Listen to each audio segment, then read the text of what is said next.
Minister of Planning and Development, Member for Arima. Thank you, Madam Deputy Speaker. Where there is no knowledge, the people die. Hosea chapter 4, verse 6. This opposition fails to see that the format of the exam is not the problem. Changing a standardized exam to a continuous assessment exam is just rebuttaling the exact same thing. If I take a rock and put it in a fancy bag and hand it to you, it is still a rock. This CAC is this kappa is the CAC rebuttal and rebranded. Yes. I tell this opposition to come with an actual, substantial solution to this problem.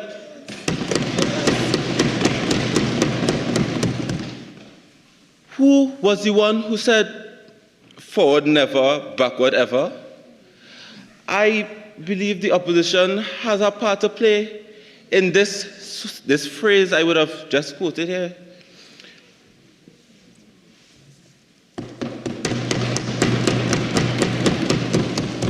According to the Noah Webster Educational Foundation, and I quote, a well-rounded citizen is made by the 3 R's: reading, writing, and arithmetic, modern day, English language arts, creative writing, and mathematics, which are quintessential to a holistic education. These are to be learned within the ages of 5 to 11. And if we are to add more stress onto these children by adding and dangling a life-altering series of tests over their head for the next 4 years, from standard 3 to 5, are we not adding more stress onto these children? If a child at the age of 5 years old is not within the age of reasoning, would you put a life-altering decision in front of them and say, we can do this? No, you would not.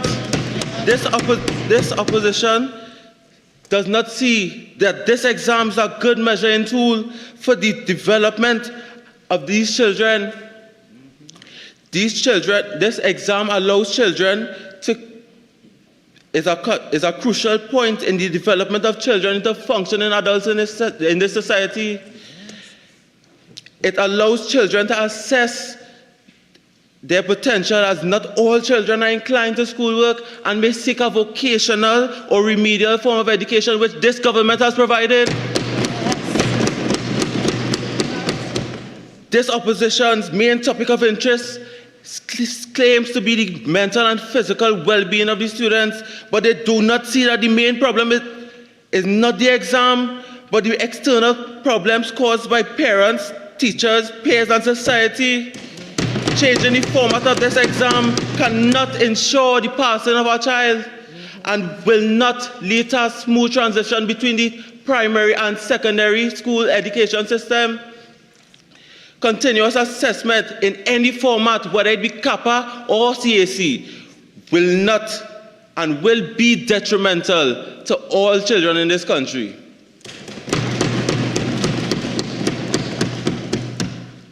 By the ages of 11 to 13, this government, backed by the healthcare system, would have said that they would be mature enough to be assessed one test over 3 years of testing. I ask you, is that a good representation of what you want? Do you want the added stress, long-term stress, rather than 1 day of so-called stress that I have not heard this opposition give any form of sources to say that this exam, a sheet of paper, causes stress to these children, besides these newspaper articles that you so claimedly, which is not a valid form of information or a valid source. The media tends to construe a lot of interviews, and these are not a sure, valid source. So I tell this opposition, come again. Thank you, Madam Deputy. Member for Sarnwell.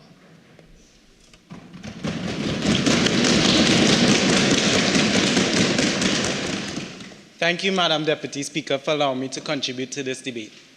Madam Deputy Speaker, the S.E.A. exam should be abolished.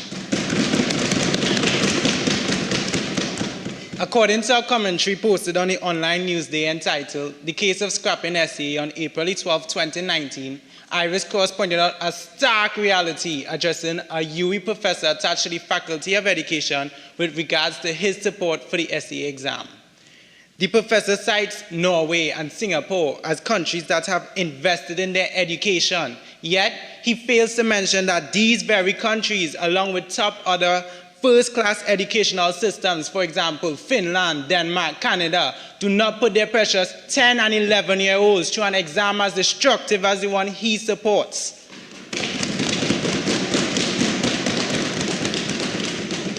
Instead of clinging to an outdated British colonial elitist educational system that is failing our young people and from which we are receiving a major backlash, why can't we look, listen, and learn from these countries?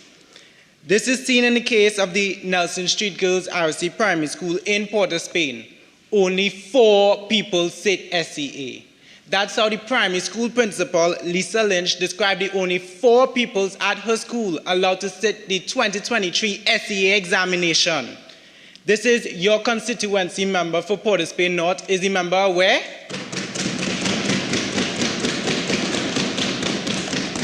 The source went on to say the students were not ready, none of them. So the school administration came to the consensus that they were going to make them repeat Standard 4.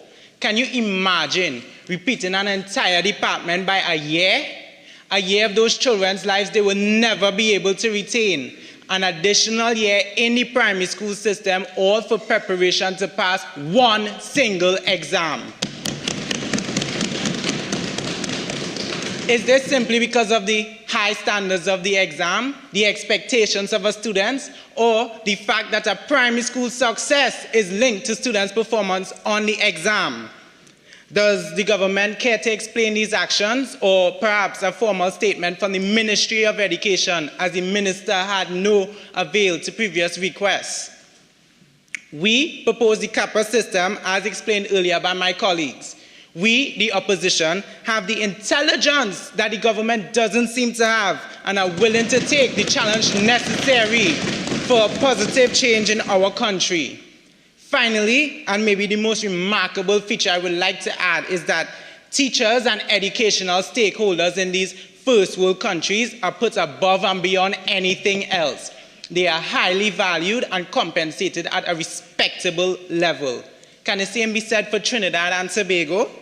When we see here teachers striking Operation Blackout, as we see among the many articles in 2022 and 2023 entitled "Tutor Strikes Again, Say No to the 4%.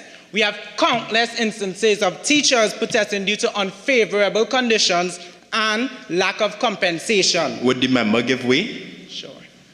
Member, you spoke to the challenges with the S.E.A. exam. However, if the students do not pass the CAC, and we often know that the parents do the work for the students, how would this affect their transition? Member, we are proposing CAPA, not CAC, to begin with.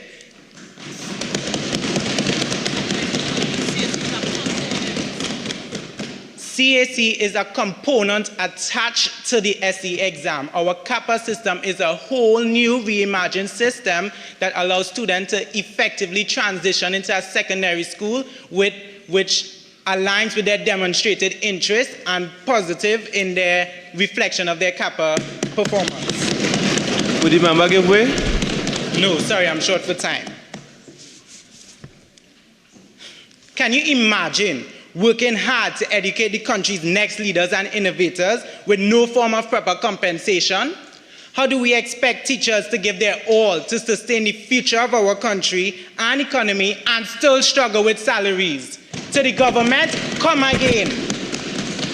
Instead of trying to perfect the S.E.A. exam, can the government focus on something actually realistic and perfect the quality of education provided and properly compensate those responsible for it in our nation? And that, Madam Deputy Speaker, is the right step forward into the direction for change. Thank you, Ms. Deputy Speaker.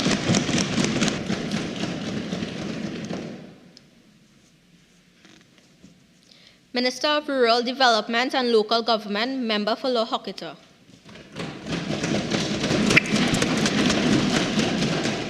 Thank you, Madam Deputy Speaker, for the opportunity to contribute. Madam Deputy Speaker, the opposition calls on the government to abolish the S.E.A. exam, but I stand here as the Minister of Rural Development and Local Government to oppose this ill-conceived motion. I must reiterate these subjective claims that the opposition has come with. The opposition has failed to provide us with direct evidence or statistical data that explicitly links the S.E.A. with a spike in child suicide rates in Trinidad and Tobago, Madam Speaker. And the member for Couva North, who mentioned that there was a rash on a child's hands that Ms. Sharma would have mentioned, I would like this member to tell her to take her son to the doctor instead of blaming the S.E.A. exam. I would like to quote Dr. Valma Dialsing of the Association of Psychiatrists of Trinidad and Tobago, who said that there are various triggers for suicidal thoughts and actions in children. He also noted that there was a suicide spike between the ages of 15 to 29 years old during the COVID pandemic. Not to mention, this is not the S.E.A. age children 10 to 14 years old, Madam Speaker. Instead, we should be focusing on how to address this as a separate issue instead of abusing these poor and not to mention very few circumstances for our own political gain, Madam Deputy Speaker. Also, did government stop publishing Would the member give way? No, sorry. The government stopped publishing the top 100 rankings for the S.E.A. exam in 2022. And that year, 30 such requests were made through the Freedom of Information request, Madam Speaker. Also, before 2020, high-achieving students were recognized with monetary awards and certificates from the Unitrust Corporation. This has been discontinued to avoid fostering an overly competitive environment. So what is the government doing? This is what we are doing. We are helping these children. And it is very interesting, Madam Deputy Speaker, that despite the Ministry of Education decision to stop publishing the top performers list, the activist Marshall Walker argues, and I would quote, "Competition is essential for driving excellence and realizing students' potential," end of quote. This activist is from the opposition and she needs to get active because she, just like the opposition, isn't seeking to alleviate the mental stress for these young children, Madam Speaker. They claim that they want the S.E.A. exam to be abolished, yet still they want the top performing students to get special recognition. We cannot grant this motion to abolish the system. No, sorry. We cannot grant this motion to abolish the system and simultaneously gain from its rewards. Are they confused, Madam Speaker? Not to mention, in December 2020, the Digital Foundation, in partnership with the Ministry of Education, delivered laptops and tablets to rural schools in Trinidad and Tobago, Madam Speaker. For example, the New Grand Primary School, Tableland Anglican Primary School, etc. They also planned a phase 2 program to provide more of these devices to additional schools in South Trinidad. And these efforts by the government indicate a recognition of the needs of the rural schools and the commitment to supporting them to help with the exam. The opposition also claims that the Ministry of Education failed to provide adequate resources to all secondary schools. But, Madam Deputy Speaker, the government has provided practice tests and past papers in the Newsday. They also have free online exercises, for example, Pinnacle.com, to help them with the S.E.A. exam. And this ensures that all students, regardless of your geographical location or your socio-economic status, that they have access to the materials to to prepare for the exam. Even students from rural areas, Madam Deputy Speaker, have equal opportunities to succeed in the S.E.A. exam. And as the Minister of Rural Development and Local Government, I can stand here and say that our interventions have been ongoing. Consistency is key in policy making, and we must recognize that while some students may find the exam challenging, majority of us, like those of us here, succeed in their future pursuits. So, why must we remove an exam that has been a stepping stone for so many, and for so many of us here, Madam Deputy Speaker?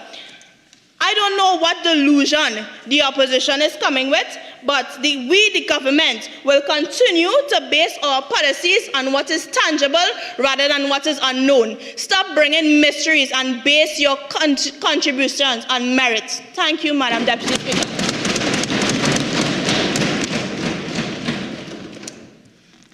Minister of Energy and Energy Industries, member for Port of Spain North.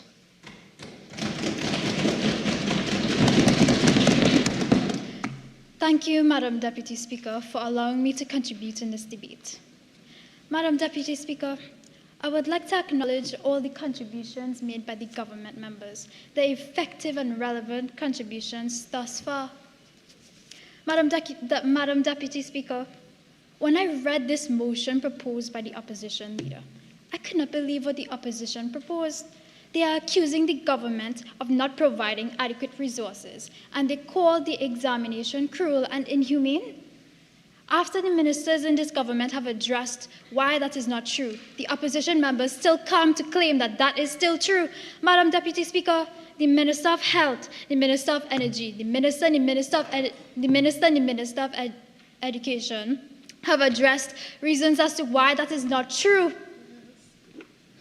I consider this to be absurd and insulting to the government, Madam Deputy Speaker, and rightfully so, because my colleagues had rightfully addressed this preposterous claim, as it is untrue, as all the resources are provided by the ministry and the government, and programs are being implemented and proposed by the government. And Madam Deputy Speaker, while looking at the motion, I had hoped that in today's debate, the opposition would have addressed ways to possibly improve this S.E.A. system. But yet again, the opposition had to disappoint, because they want to completely get rid of the S.E.A. examination system.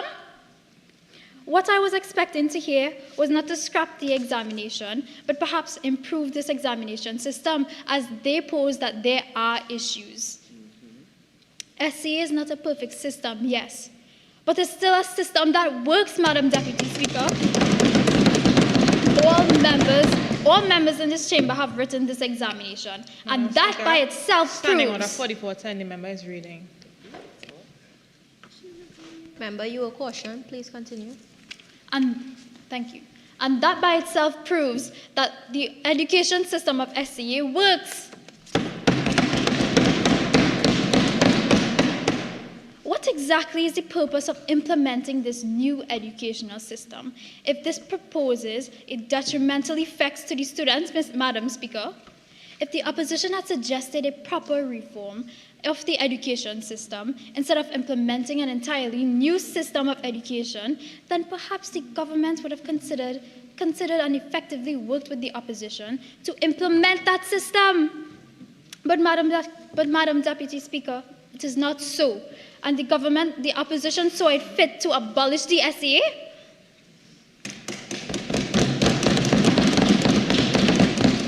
As the Minister of Energy, that is a waste of the government's energy for the opposition to come and implement such a system where they themselves cannot effectively propose such a solution. Madam Deputy Speaker, the opposition is not giving the government a detailed view as to what this ongoing student assessment contains. And the holistic system, what is that, opposition members? You have not yet given a clear detail. You have talked about the CAPA examination system, but what is this holistic system you plan to impose? And as I close, I would like to ask that the opposition think clearly and caucus more efficiently before bringing such a baseless motion to the House. And I would like to thank the opposition for proving once more why it is the government that sits on this side of the bench and not the opposition. Thank you, Madam Deputy Speaker. Minister of Sport and Community Development, Member for Tobago West. Thank you, Madam Deputy Speaker. Now, as I sat here for the last 4 hours, I began wondering if the motion should have read, whereas the arguments presented by the opposition are detrimental on my mental health. Madam Deputy Speaker, I have to agree with the Minister of Energy. The motion is not only preposterous, it is unsuitable, it is senseless, it is thoughtless, it has no merit. The Leader of Opposition has brought an unprepared and ill-advised motion to this great House. Madam Deputy Speaker, the member for Komoto, she says that there is no evidence of measures being carried out to help these students. But if I would direct the member to the remedial policy, the remedial education policy of 2023 to 2027, which has been implemented to help struggling students and provide assistance and training for teachers. Under this remedial education policy, we have the vacation revision program implemented this year alone, and it is continuing to help students who have achieved in the lower 50 percentile so that they can gain rehabilitative classes for 5 weeks to better prepare them for secondary school. The motion calls for the implementation of a more holistic approach to evaluating and educating students. Madam Deputy Speaker, I am pretty sure the opposition don't even know themselves what the word holistic means. It refers to interconnecting. It refers to creating a whole. Madam Deputy Speaker, what is more holistic? No. Madam Deputy Speaker, what is a more holistic approach than with the implementation and the introduction of sport in primary schools? As the Minister of Sport and Community Development, I take my ministerial role very seriously. We use sport as a bridge to develop skills such as strategizing, networking, building, disciplining students so that they are able to compete in international competitions across the world. Madam Deputy Speaker, we as the government are not in the business of creating half-baked citizens. We are creating well-oiled machines. We are creating students that are capable of competing and excelling academically, athletically, and even both. The introduction of sport has helped to relieve mental stress. We have partnered with over 50 national governing bodies to offer a plethora of sports ranging from golf to tennis to netball to cricket and football. We have partnered with the Sports Company of Trinidad and Tobago to reintroduce and redevelop leagues and competitions to foster that learning. What is a more holistic approach than with the development of sport in primary school? Madam Deputy Speaker, I can even boast and say Trinidad and Tobago recently hosted in 2023 the 7th Commonwealth National Youth Games. And it is ranging from participants of ages 14 to 18, just 2 to 3 years after they would have sacked the S.E.A. Madam Deputy Speaker, I am bold enough to say, if it wasn't for that exposure during primary school, if it wasn't for the facilities by the National Sporting Company and the government for these students to recognize their natural talents and abilities and to be able to hone on this, then I am sure that we would have not been able to say that we have achieved a record-breaking 15 medals in the Commonwealth Youth Games, the most in the history of Trinidad and Tobago. So, Madam Deputy Speaker, I implore the government to sit and really think about the motion that they are bringing. The Leader of the Opposition says that the only clear answer is to abolish the S.E.A. While I ask her to clean her glasses. There is no credible option. There is no functionable option. What other option can guarantee fairness, accountability? What can guarantee equity and equality? They suggested the CAPA, I want to say another word, but it would be on parliamentary language. So I suggest, while they're doing the renaming, they rename it the Comprehensive Academic Pointless Assessment, because that is exactly what it is. Madam Deputy Speaker, I am asking the government if they can confidently say that abolishing the S.E.A. is in the best interest of this country. We as the government have a plan and a responsibility to ensure that our policies are being implemented for the betterment of this country. So when this motion is called to a vote, I look forward to hearing the resounding no's from both sides as we work together to create a better future for our country. Thank you, Madam Deputy Speaker.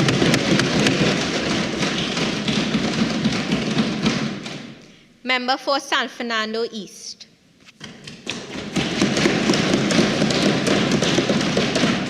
Thank you, Madam Speaker, for the opportunity to join this debate today.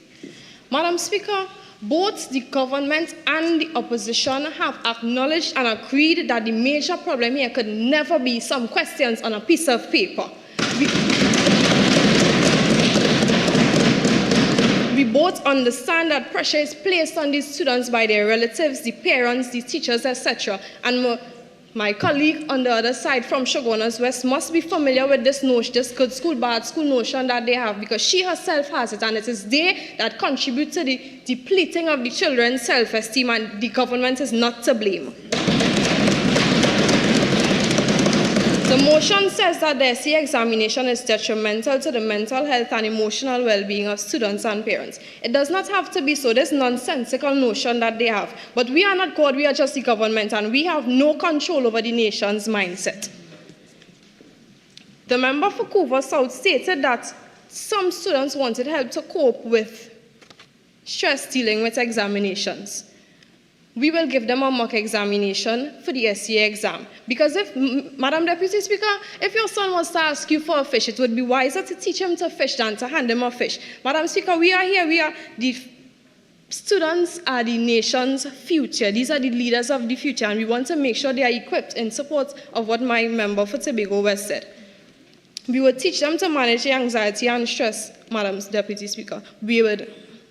Each student would be required to do it as it can prepare them both academically and mentally. These mock exams will be reviewed every time, and the analysis would be used to set an exam suitable for the year's students. Research has shown that mock exams help you to familiarize yourself with the test structure. It builds confidence and reduces anxiety. And you get Madam Deputy Speaker, Standing Order 4410, the member is reading. Member, please use your points prepared to just look over and not read. Please continue. It helps you to practice time management, which is a skill not only needed in school but life as well. And this was sourced from an article entitled "The Benefits of Using Mock Exams as a Study Tool" from LinkedIn. The motion says that the assessment is cruel and inhumane. Madam Deputy Speaker, it is simply a challenge. Challenges help you to grow, and without challenges, we ourselves would not have been here. According to our former Minister of Education, Mr. Garcia, the S.E.A. is a placement examination used to assess students for assignment into secondary schools. And I want the opposition to pay very close attention to what Mr. Garcia says here. Every examination from S.E.A. to CAPE contains some level of difficulty for each student and must have a wide variety of questions, from simple recall to some that require greater thought and analysis, where they get to exercise their critical thinking skills that they say we don't allow them to.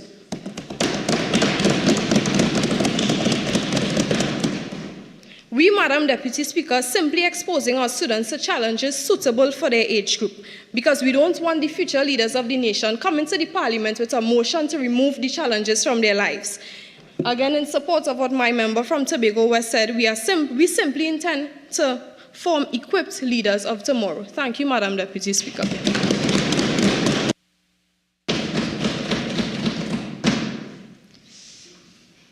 Minister of Digital Transformation, member for Diego Martin Central.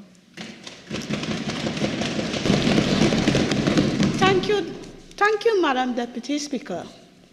As Winston Churchill once said, with great power becomes great responsibility. The opposition lacks the authority to recognize that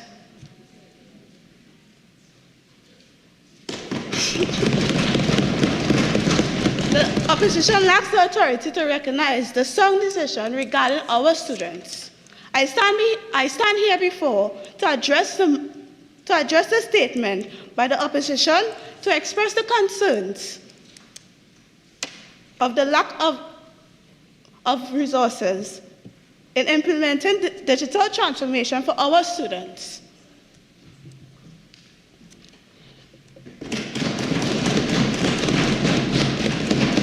It is crucial to recognize the Ministry of Education commitment to embracing digital transformation.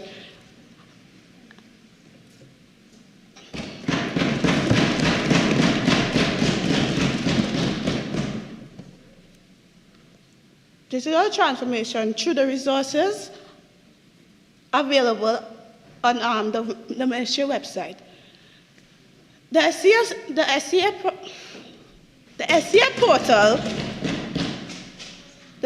portal and various programs designed for students to underscore proactive approach in technology in the education. The member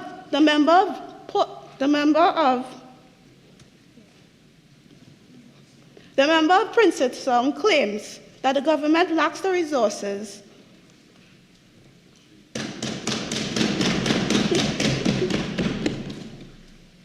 One of the primary pillars of the S.E.A portal is a digital platform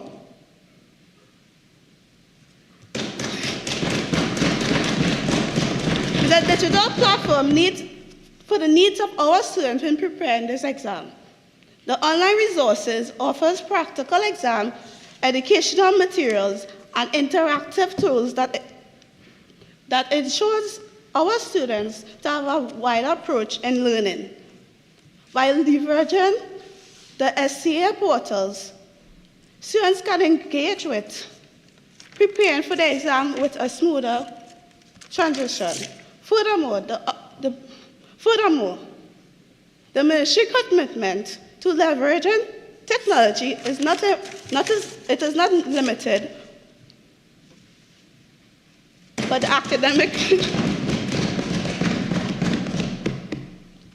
It is not limited by the academic pursuits alone. The Digital Skills program helps students to equip with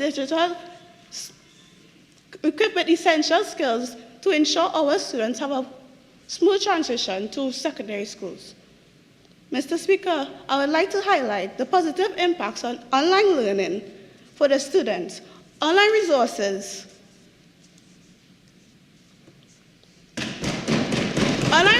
can level the playing field for our students. As I close, Mrs. Speaker, abolishing this exam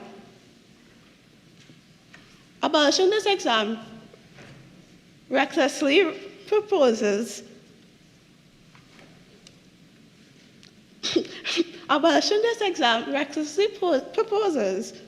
the undermines of the importance of education. Let us focus on providing a system to ensure our students have an academic future. Thank you.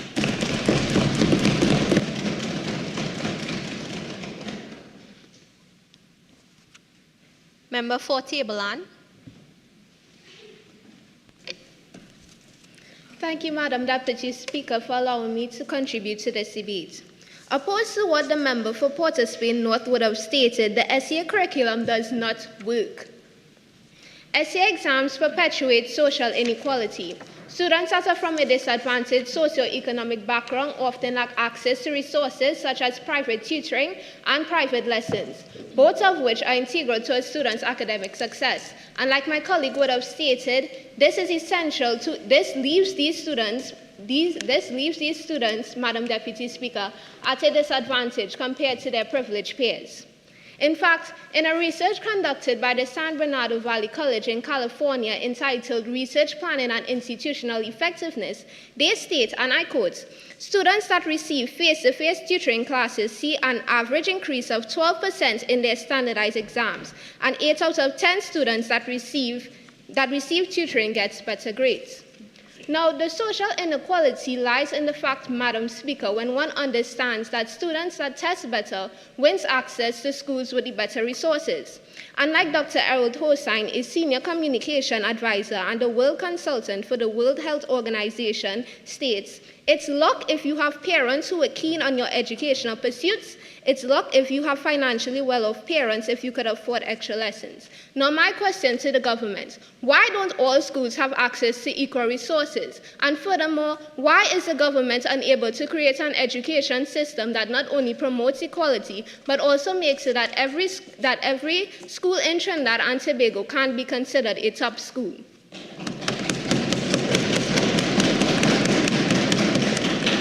Furthermore, S.E.A exams are biased as it favors a certain learning style and ability. According to Howard Gardner's multiple intelligence theory, he suggests that the learning process should be tailored to an individual's strengths in the multiple intelligences. However, when one looks at the topics that students are tested on during the S.E.A exams, mathematics, English, and creative writing, it is not an accurate portrayal, nor does it fully unlock a student's academic potential, because it leaves behind our creative individuals. So it is necessary that an alternative assessment method is introduced. Not only has common entrance failed us, but S.E.A is currently failing our students, Mr. Speaker. But it is baffling to me that the government is still pushing for its retention, knowing the disparities that are associated with S.E.A. Now, need I remind this government that doing the same thing over and over while expecting a different result is the definition of insanity, Madam Speaker.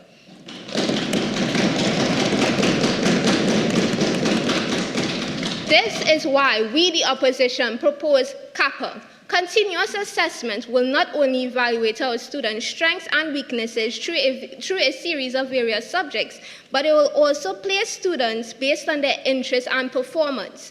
Be it a school that specializes in music, art, trade, or even traditional education, a student will be placed based on their interests. So this system will in turn promote and prioritize a more holistic education where every student in Trinidad and Tobago is catered for.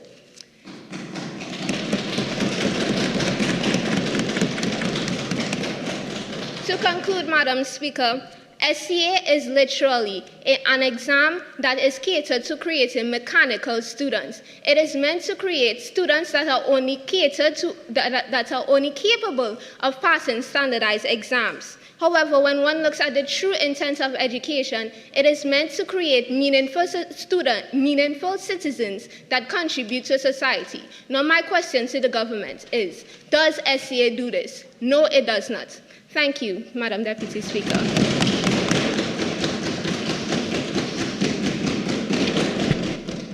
Members, please be reminded of Standing Order 53(1)J, shall not use any electronic device in such a manner that the opinion of the Speaker disturbs the proceedings of the House.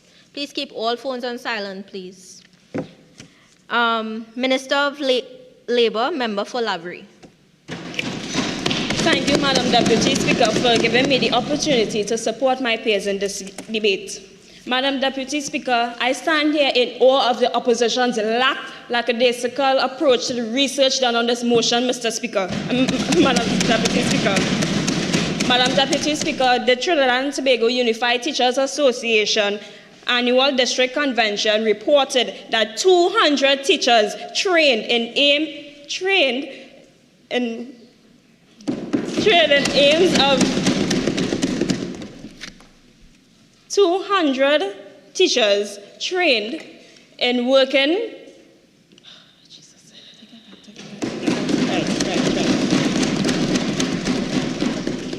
200 teachers trained in working towards improving their teachers' performance and efficiency. In addition to that, May to July 2023, 400 teachers graduated and also trained in efforts of dealing with challenges of indisciplines within the school.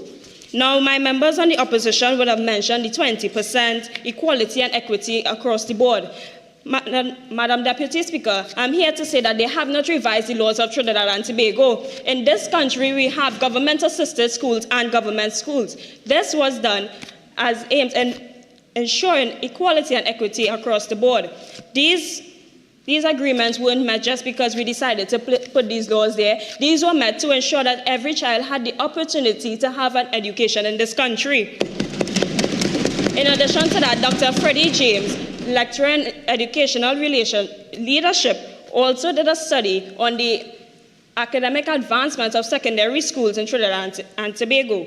This study stated that more teachers trained in getting their doing the DEPED program, there was de-shifting of secondary schools, the secondary education modernization program. They were even implemented school boards of management in all secondary schools, not just the denominational schools, Madam Deputy Speaker.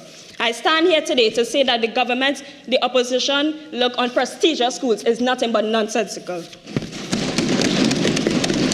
In addition to this, despite the amount of resources that they speak about, there are different forms of resources, Madam Deputy Speaker. They speak about materialistic resources, but there are other factors that hinder this. The government could provide 1,000,001 resources if they are not used if they are not used sufficiently by the people. How will it advance the development?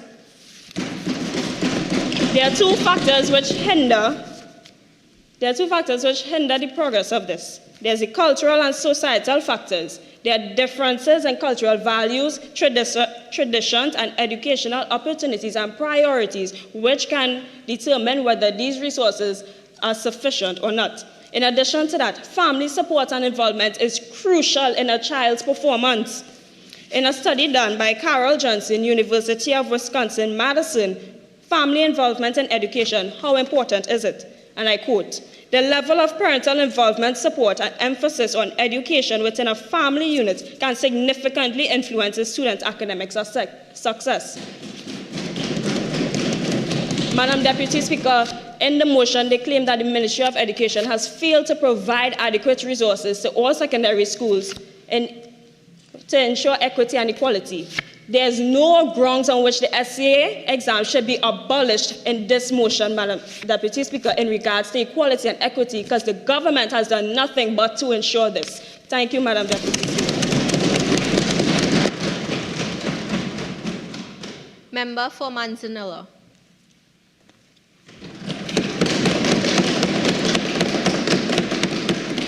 Thank you, Madam Deputy Speaker.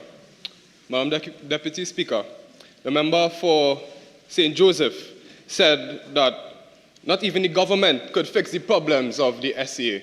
So I really want to, they are the government, they are there to work for the people to better this country. And you are telling, Madam Deputy Speaker, the member for St. Joseph is telling us today that the government cannot fix this problem. Madam Deputy Speaker, the member for Maloney said that the S.E.A. exam is equal and equitable. Madam Speaker, there are many disadvantages, many problems with this S.E.A. examination. You have the issue of parental involvement, Madam Speaker. You have, Madam Deputy Speaker, parents with more resources will be better equipped, better prepared. They will be there to help out the children, Madam Speaker. The emotional support would be there, as opposed to the students who would not have the parents around due to either working or in a single parent home. They would not have all of these emotional supports to cope with the stress, Madam Speaker. Mr. Speaker, the member for St. Joseph also came back and said that there is no stress concerning the S.E.A. examination. And seconds later, he came back and said that there are mechanisms in place to deal with the stress. Madam Speaker, this government cannot make up their mind what it is they really want to say. Mr. Speaker, then we have the problem of the educational infrastructure. And this is not just dilapidated schools. These are the lack of libraries, technology centers, homework centers. Mr. Speaker, from the area of Ikakos to Point Fortin, there's only one library. You are telling me that a 10, 11-year-old child has to travel from Ikakos to Point Fortin just to go to the library. And when they reach the library, Mr. Speaker, you are telling me that the computers are not working, the internet is not working, there are no available resources, Mr. Speaker, for these children to practice their tests. Mr. Speaker, I would also like to quote Dr. Eric Williams, who said the future of our nation is in our children's school bags. I agree with this statement, Mr. Speaker. But what about the students who do not have books in their bags? What about, Mr. Speaker, what about the students whose parents cannot even afford to buy a bag for them? What about them, Mr. Speaker? Mr. Speaker, there are many, many disadvantages to this S.E.A. examination and equalities. And a comprehensive approach that involves policy changes, targeted investments in education, which this government has failed to provide, Mr. Speaker, and providing equal opportunities for all students, regardless of their economic background. It is crucial, Mr. Speaker, to consider these issues regarding the S.E.A. examination. Thank you.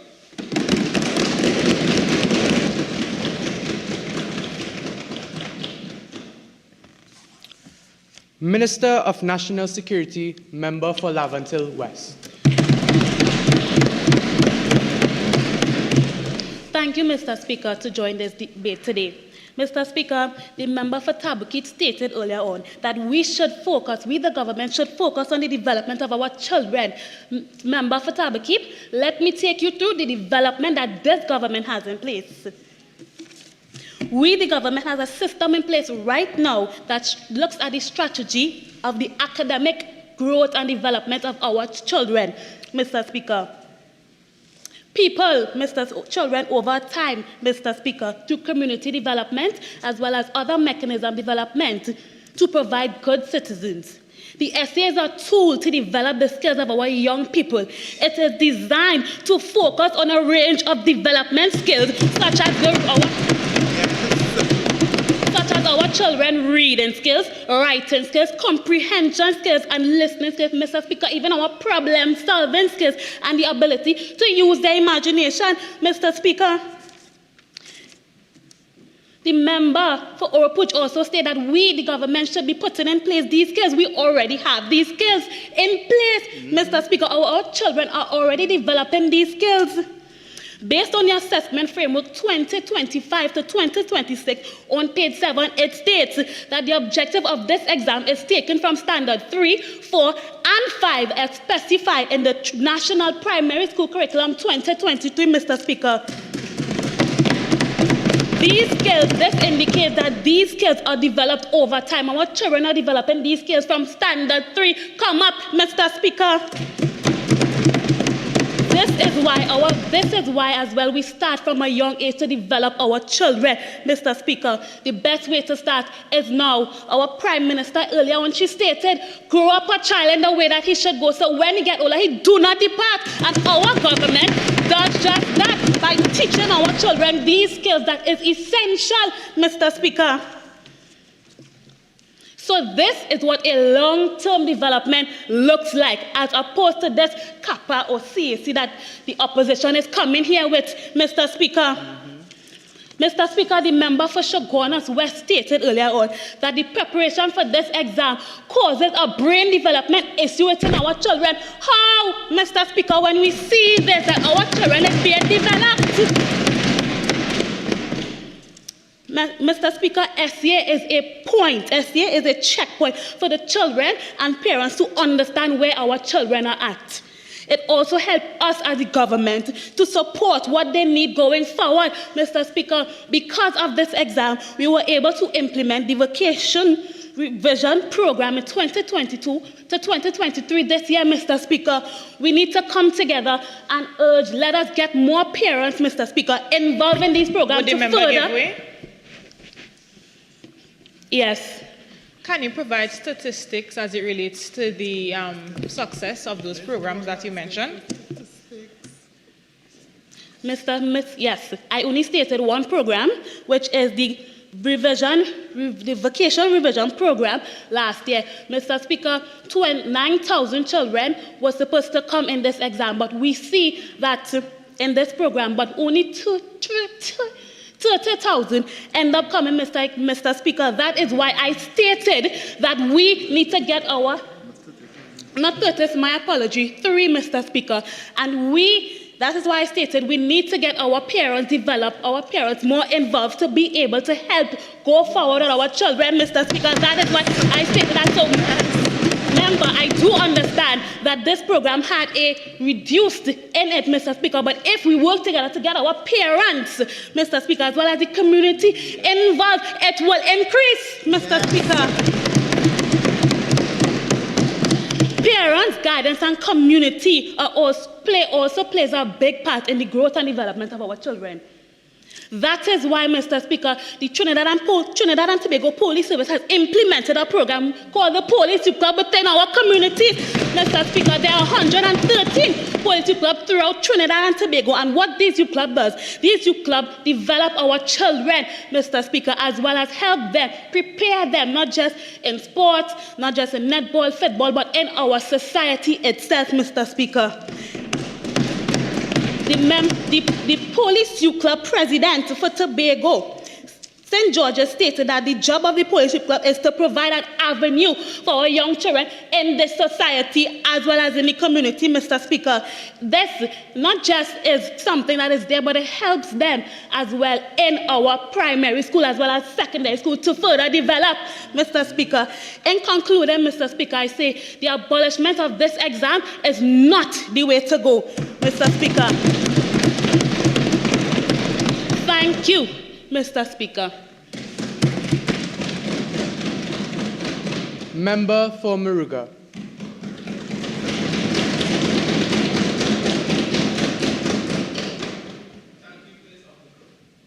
Thank you for this opportunity to finally speak, Mr. Speaker.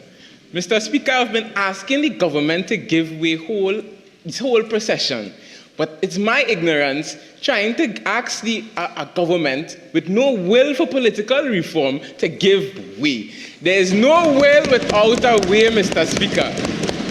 The government stated in their report on the Ministry of Education in the S.E.A assessment framework for secondary school placement for 2021 to 2024, gender, parents' choice, student merit, principals' 20% list for the nominational schools, and multiple births as their main criteria for secondary school placement. Mr. Speaker, the Constitution Section 4D speaks to the right of the individual to equality of treatment from any public authority in the exercise of any function.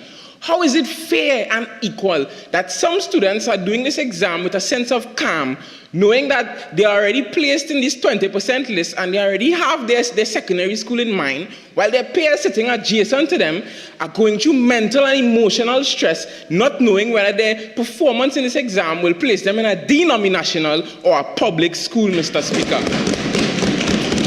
Dr. Rosemary Bell Antoine, UWI's principal, made remarks on the inequities that persist in local education at a national consultation on the Concord Act. She expressed that the state has abdicated its responsibility to provide good education, as people want to go to the nominational schools because they are seen as being better quality. Mr. Speaker, how could we continue to deny that these denominational schools have more resources, more welfare facilities, and provide more emotional support to their students through alumni, through support from non-governmental organizations? Will the member give way? Of course. Do you have evidence to support that these schools get way more resources, as you claim, than government schools? Of course I do. In my constituency, Maruga Secondary School, we can see that there's lack of desks and chairs for students to do their work on. And if we look at another school in the area, or in the San Fernando district, we're looking at Presentation College, where students are doing their school in AC classrooms. Will the member give way? At this point, you're doing too much. No. All right. So, Mr. Speaker, back to my point. The transition between primary school, S.E.A, and secondary school should be seamless. It should never be one where a student has to go from a struggling environment to go into... Will the member give way? Of course. We asked for statistics and you're giving us hearsay. We don't know for a fact that those schools actually lack resources. Give us the statistics. Member for St. Anne's, there is no need to shout. The member for Labre did not ask for any statistics, and if she did, it would have been provided. She asked for an example.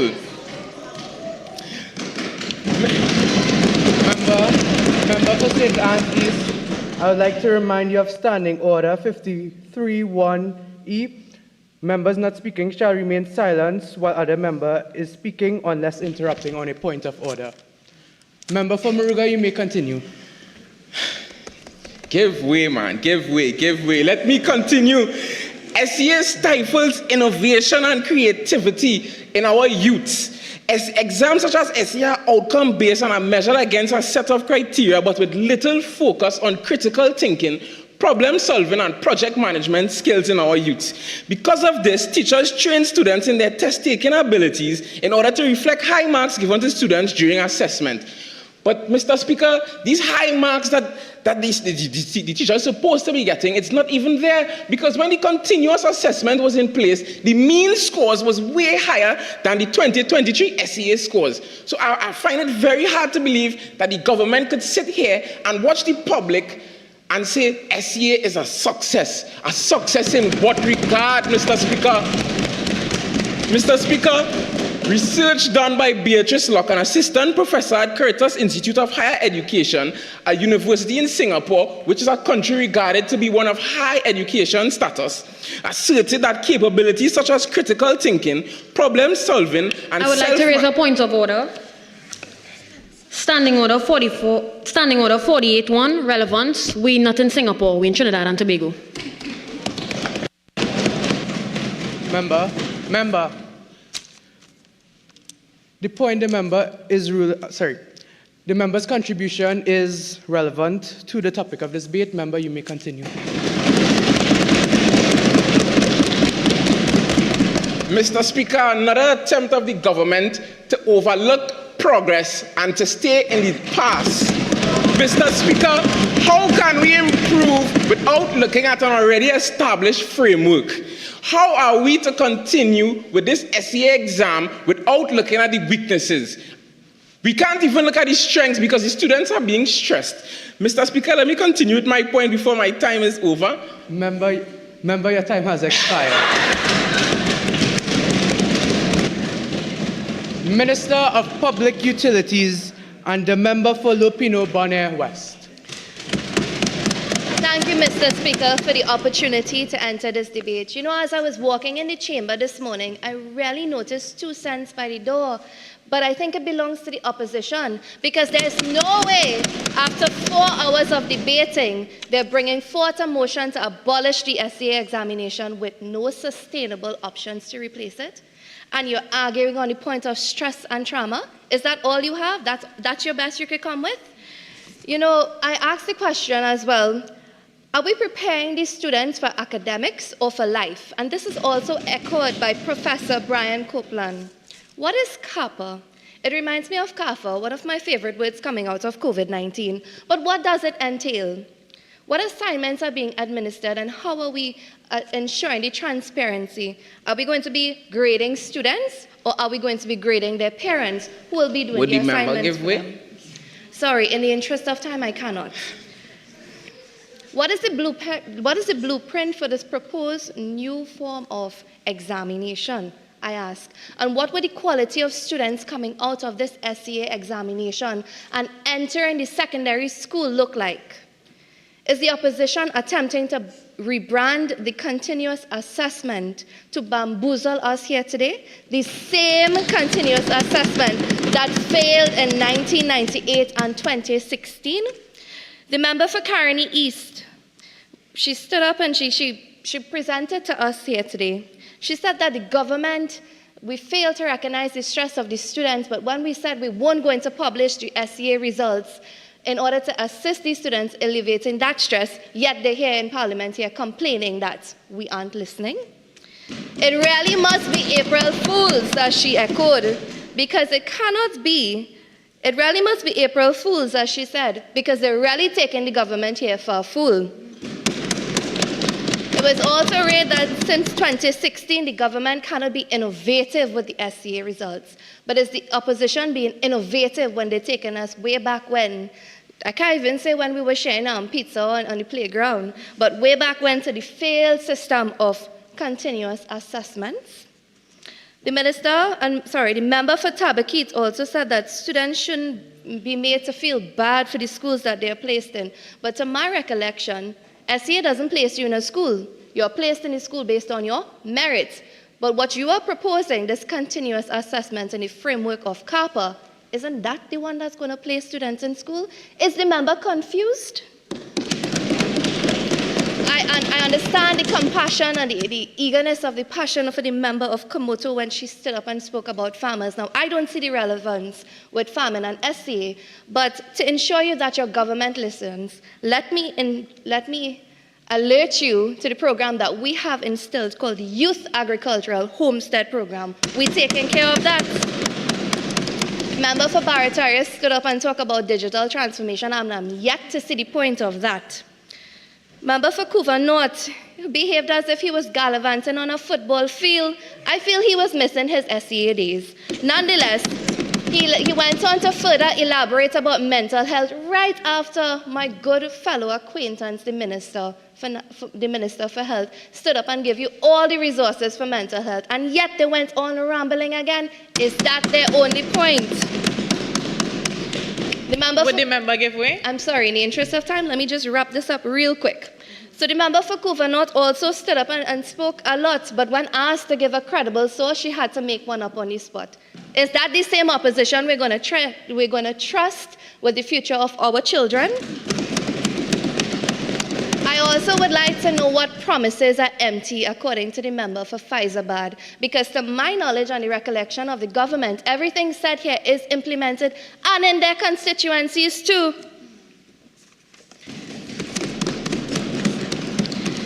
The member for Manzalina, I feel that you missed the national budget because you ask about what about the students who can't afford the books. Well, let me tell you, we have a $1,000 grant coming in to help parents and students with that. So trust, they will have books in their backpacks. And the member for Maruga, you know, I find it very funny that when he was standing up asking to give way, we allowed, but when it was our turn to do it, it was an issue. Nonetheless, we continue. I would like to ask the question... Would the member give way? Almost done, almost done. I would also like to ask the question, which 20% of the students already know their placement in S.E.A? Because... Exactly. All right. Would the member give way? You know, I feel... You're doing too much. Let me just say that. It seems as if... Sorry. Thank you, member. Your time has expired. Thank you. The Chief Whip and member for Pointe-a-Pierre.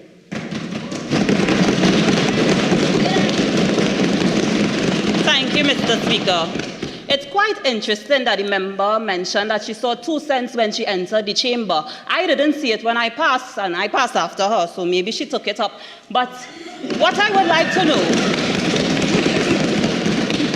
if you take up the cents, I would expect you to use it, because clearly you mentioned the Youth Agriculture and Homestead Program, which is for members of the public from 18 to 35. We are talking about S.E.A.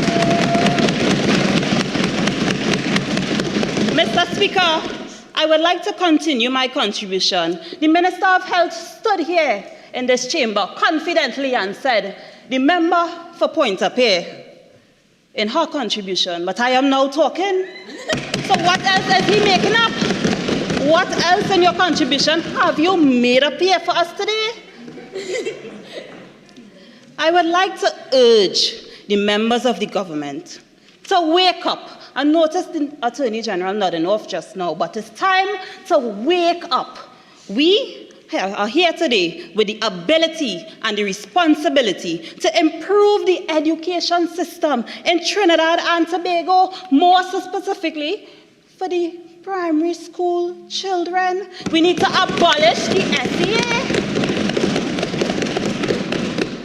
The Minister of Education stood up brazenly and said, we can't base policy on emotion and unproven allegations. Well, clearly she has no emotion because she cannot show some compassion for what these students who do S.E.A are going through.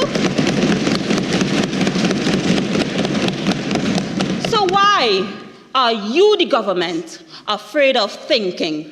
Why are you afraid of rethinking the S.E.A exam?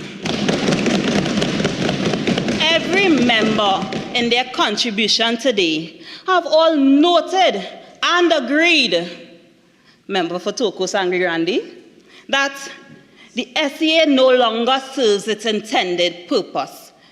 In Professor Carl Campbell's A Short History of Education in Trinidad and Tobago, he states that Dr. Eric Williams saw the need to democratize education because the forerunning system no longer was beneficial to the needs of the children of Trinidad and Tobago. I would like to stand up here to say that this system we have is no longer beneficial to the needs of the children of Trinidad and Tobago.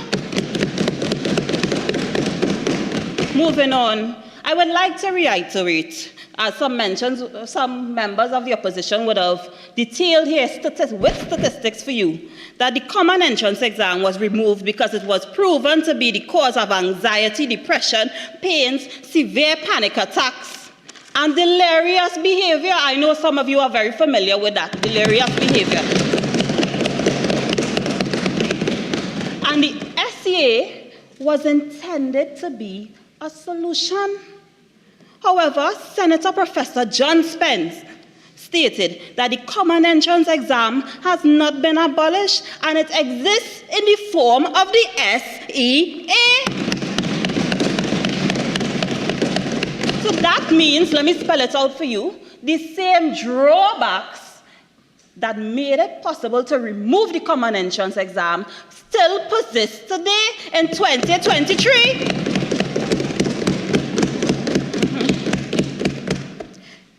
In other words, the S.E.A. has failed. So why is the government fighting to keep a failing system? As my opposition leader has said today, they only put in plasters on bullet wounds, because right here in this chamber, they would have said, we revised the S.E.A., we revised the S.E.A., we revised. How much revisions you're going to do to realize it failed?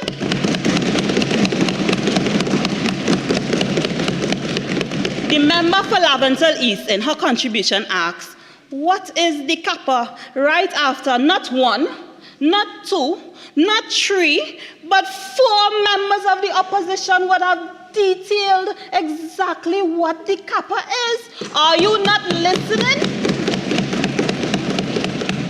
She then proceeded to ask for our help in redefining education. And we have the comprehensive academic progress assessment. Would the member give way?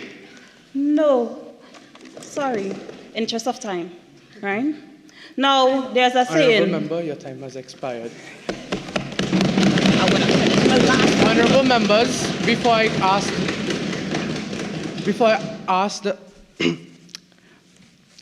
ask the other members to contribute, I would like to remind this Honourable House about Standing Order 44-2, which states, a member desiring to speak shall rise in his place as usual and called upon by the Speaker shall address. While speaking, the member must not turn his back to the chair.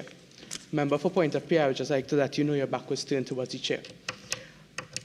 I now call on the Attorney General and Minister of Legal Affairs and member for San Fernando West. Thank you, Mr. Speaker, for allowing me to enter this debate. What's sweet in goat's mouth, the sour, you know the rest of the song. Abolishing the S.E.A. exam is the most backwards thing we can do as a country. This motion, Mr. Speaker, is the opposition's Trojan horse to regress our education system. The legal challenges that will follow abolishing the S.E.A. exam are only going to open a Pandora box that this government will not be opening, Mr. Speaker. The continuous assessment deprives our nation's children of fairness and equity. Ms. Pearl Dean Garden, an educator from the United States, defines educational equity as freedom from bias and favoritism. The opposition has taken pride in this continuous assessment, yet the OECD reviews of evaluation and assessment in education found in 2020 that standardized tests are more reliable than classroom assessments and are less susceptible to bias, Mr. Speaker.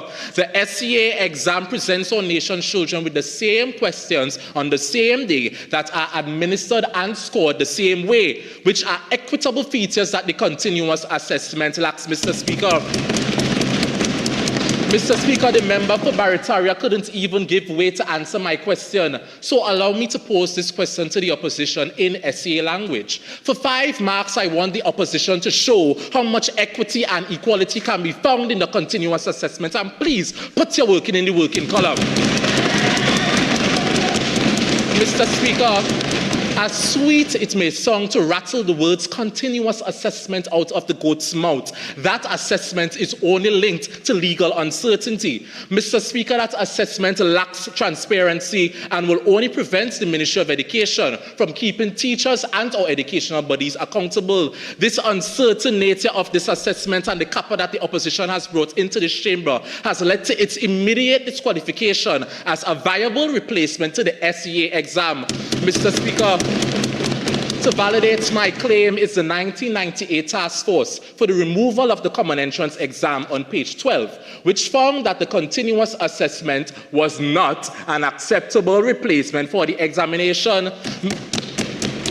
Mr. Speaker, the regressive... Would the member give way? Of course. So if the continuous assessment was not a viable replacement, why was the mean scores higher than the S.E.A. exam currently?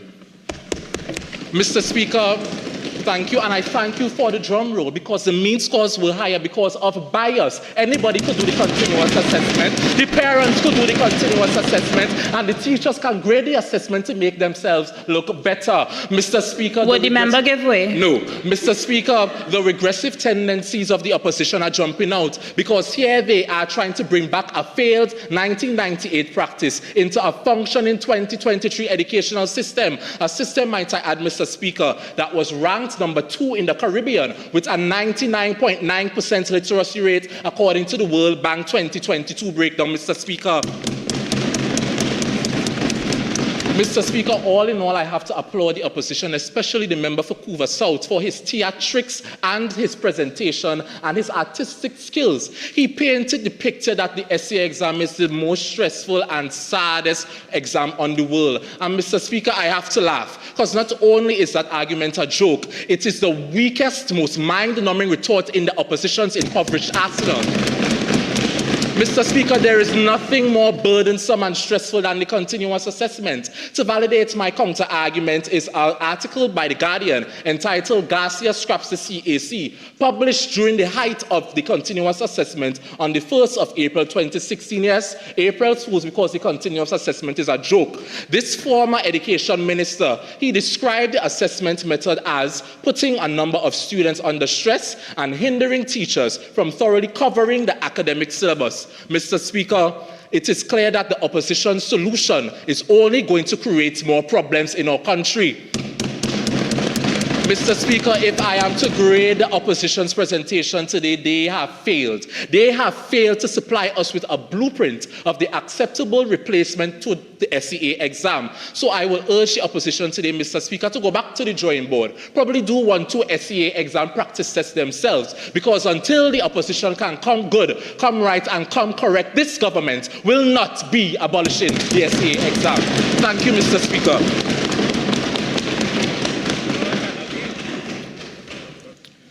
Now that all have contributed, I call upon the Leader of the Opposition to respond to the issues raised.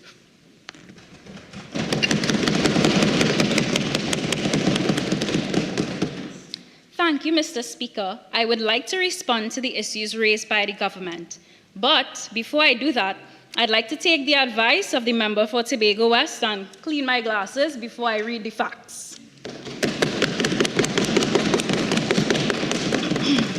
Now, the Minister of Education spoke about demystifying, yet some things still remain a mystery to me, my members, the general public, And even the members of the government, by the way they were eating up their words, not knowing the statistics, or not even being sure to bang their desk in agreement when their colleagues were confused. Now, Mr. Speaker, perhaps if something like CAPA was put in place when they were in primary school, they would have possessed the critical thinking, comprehension, sensitivity, and all the other good things that life has to offer to understand our proposal. Now again, to quote my friend from Tobago West, we have been sitting here for 4 hours debating, yet there was no account for disabilities, a subpar answer for understaffed councillors. The government sat and admitted that S.E.A. was flawed, and they can't even come to an agreement because their points were very contradictory.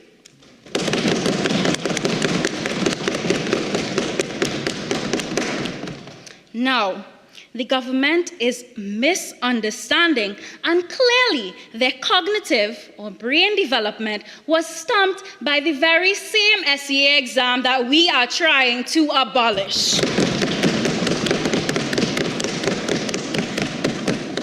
Now, to address the point of mental health. Mr. Hanif Benjamin described that the exam is a horrific and scarring experience, and he was begging parents not to chastise nor reproach their children based on the exam results. He notes the period before the exam was traumatic, the actual examination was traumatic, and the post-results period can also be traumatic if the parents verbalize their disappointment. He even agrees with our motion, and he states that the assessments used in Trinidad and Tobago's educational system was outdated, colonial, and needed to be revamped to test abilities rather than written assessments. Now, Mr. Speaker, I don't know about you, but I'm quite certain that this proves that S.E.A. remains cruel, inhumane, and detrimental to the mental and emotional well-being of students and parents. The government is not listening to the experts. But I mean, what can be expected when recommendations are given to a group who could barely connect the dots? Now, Mr. Speaker, Goal 2 on page 131 of the Vision 2030 document speaks about Trinidad and Tobago becoming a seamless, self-renewing, high-quality education system. But on that table, only 1 out of 9 of those objectives are achieved. That is 11%. And I don't know, maybe the government could recall their days in primary school, and anything under 50 is an F. You have gotten an F. In that same table, no significant progress towards ICT has been made. There is no move to improve institutional capacity to deliver seamless, high-quality service, and there was nothing that was done to improve testing and assessment to match international benchmarking. So they want to say that they are working, but in the Vision 2030 document, that is listed as not achieved. But because we understand that you can't comprehend our long sentences, I brought a visual aid for you all to recognize the headlines.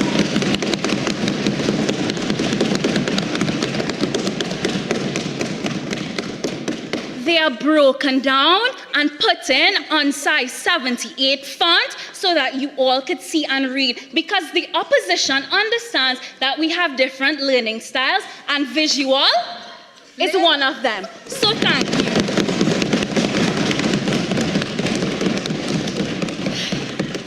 you. Now, Mr. Speaker, it is my hope that with this motion, that we no longer have to experience the mismanagement of those in office, and we move to abolish the S.E.A. examination. Mr. Speaker, thank you for allowing me to contribute, and I beg to move.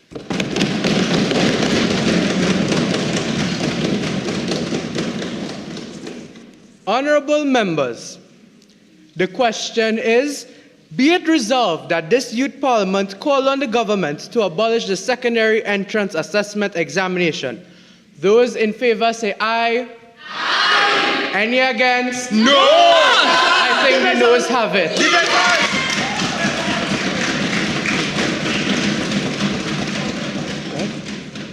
They call one? They call it? The clerk will now take the division. Ms. Bire? Yes. Ms. Bandu? No. Mr. Trim?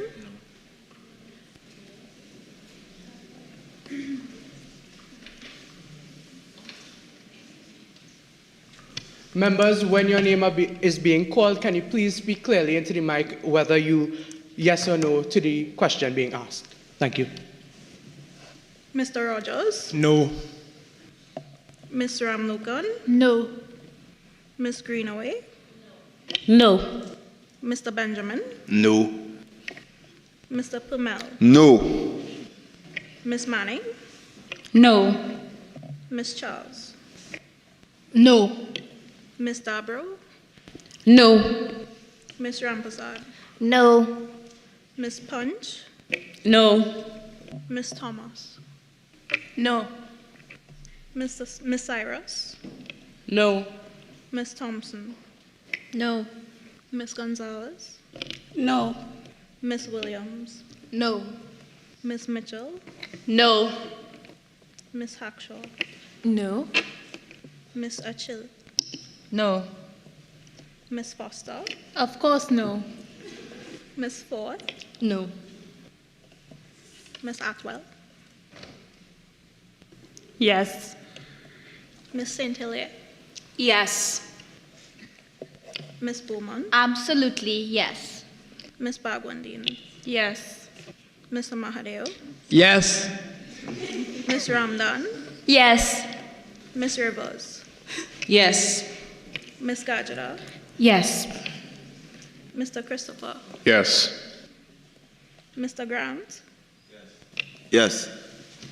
Ms. McLeod?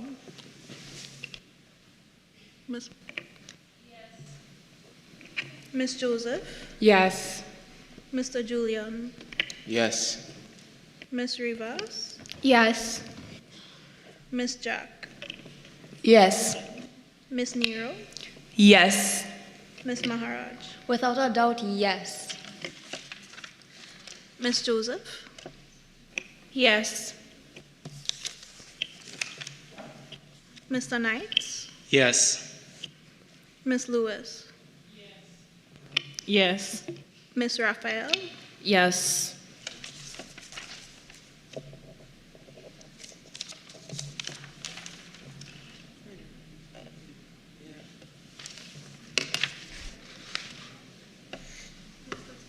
The results of the division are as follows. 23 members voting against, 21 members voting for. Sorry. The results of the division are as follows. 21 members voting for and 23 members voting against. And 0 abstentions. Honorable members, the results of the division are 21 members voting for, 23 members voting against, and no member abstained. The motion has been negatived.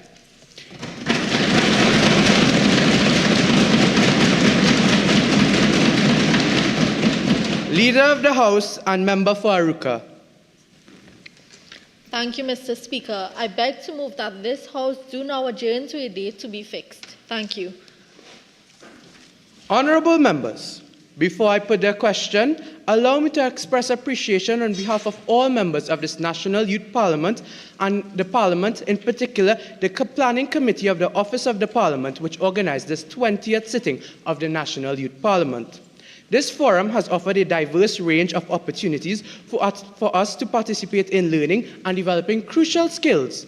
The knowledge acquired through our experiences here will undoubtedly shape our future endeavors. We eagerly anticipated and appreciated the guidance and coaching provided by the training team at the Office of the Parliament. We say thank you. Honorable members, the question is that this House do now adjourn to a date to be fixed. Those in favor say aye. Any against? I think the ayes have it. This House now stands adjourned to a date to be fixed.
Yes, everyone is hearing me now?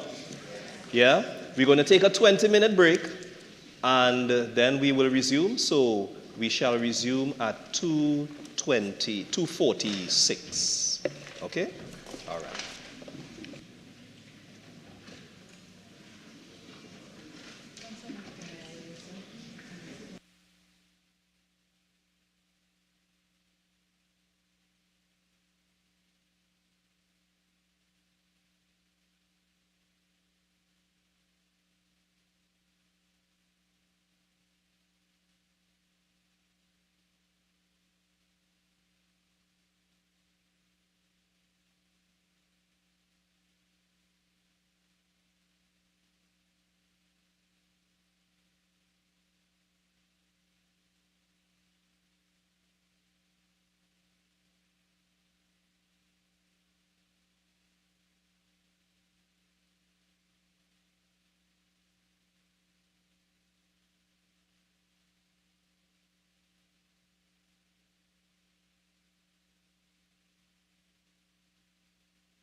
Everyone, could we please get back to our seats?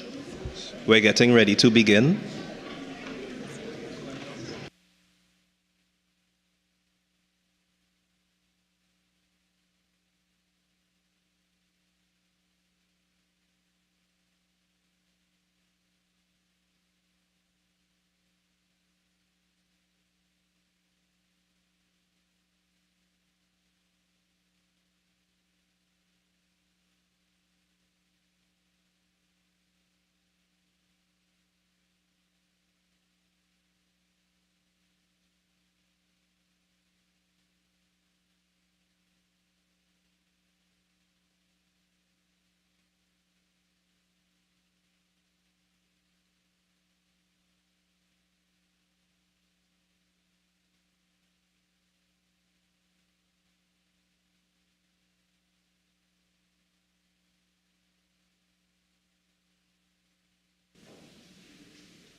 President of the Senate, Senator the Honorable Nigel De Freitas.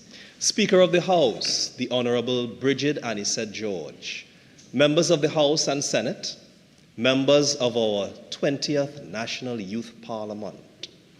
Teachers, parents, members of the media, specially invited guests, ladies and gentlemen, good afternoon. Good afternoon. Good afternoon. Very well. Welcome, welcome. And we are now at the portion of the day's proceedings where we are going to have some tokens distributed. We're going to have some announcements made. All right, so it's a pleasure to be here with you all. My name is Atiba Wilshire. I'm one of the corporate communications officers here at the Parliament of the Republic of Trinidad and Tobago. I was paying some attention to the debates, and I must say, every single year that we have a National Youth Parliament, I'm impressed with the vigor, the vitality, and the energy of the debates that we have here. So congratulations to all of you.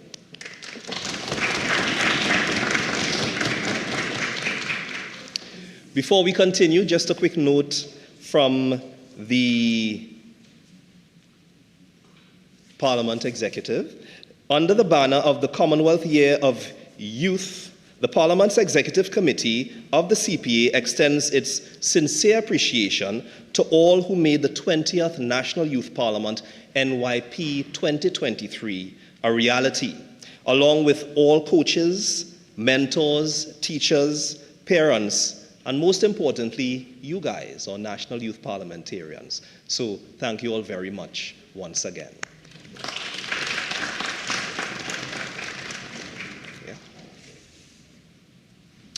Without any further ado, I would like to, at this point, invite someone who will be giving us some greetings virtually, and that person is none other than the Speaker of the House, the Honorable Bridget Anisette George.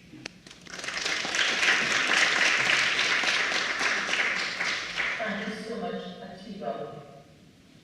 Senator the Honorable Nigel de Freitas, President of the Senate of Trinidad and Tobago, Mr. Esmond Ford MP, Deputy Speaker of the House, Ministers of Government, Members of Parliament, the National Youth Parliamentarians 2023, the spotlights of today's sitting, parents, teachers, and supporters in the chamber, our virtual audience, members of staff of the Parliament of Trinidad and Tobago, members of the media.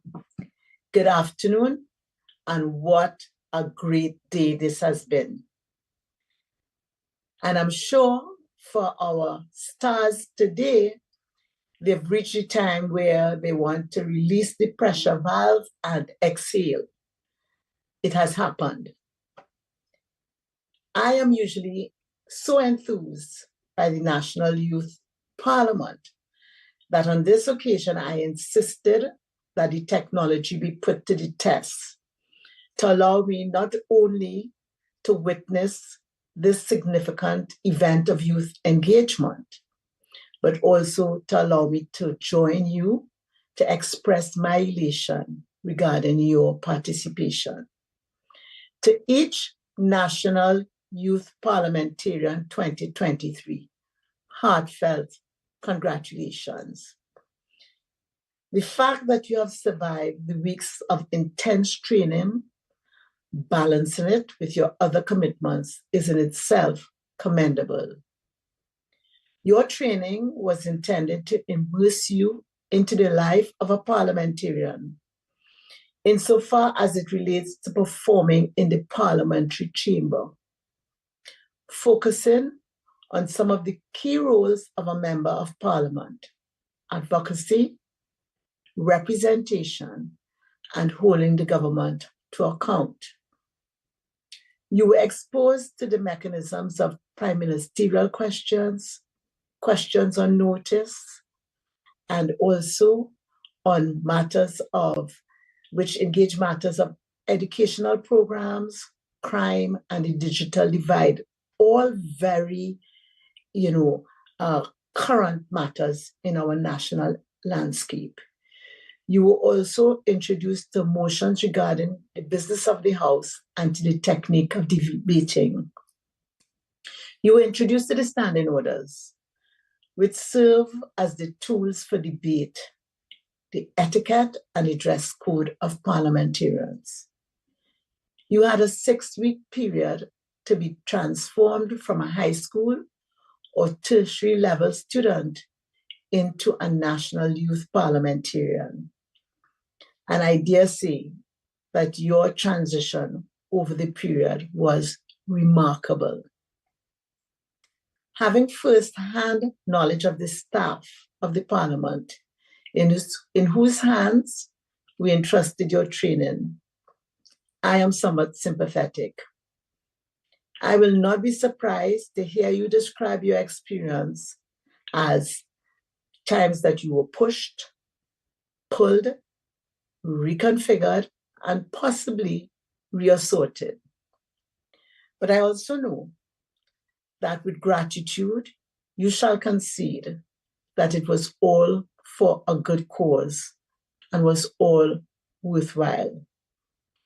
For in the main, the shy and the timid novice among you were transformed to become forceful and vocal, and the brazen and experienced became more focused and articulate.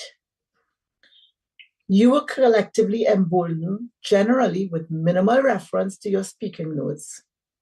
Admittedly, I did hear raised on a few occasions points of order and standing order 4410, but you did debate a topical issue grappling with something that has been an issue that has grappled our country, and that is the S.E.A. examination.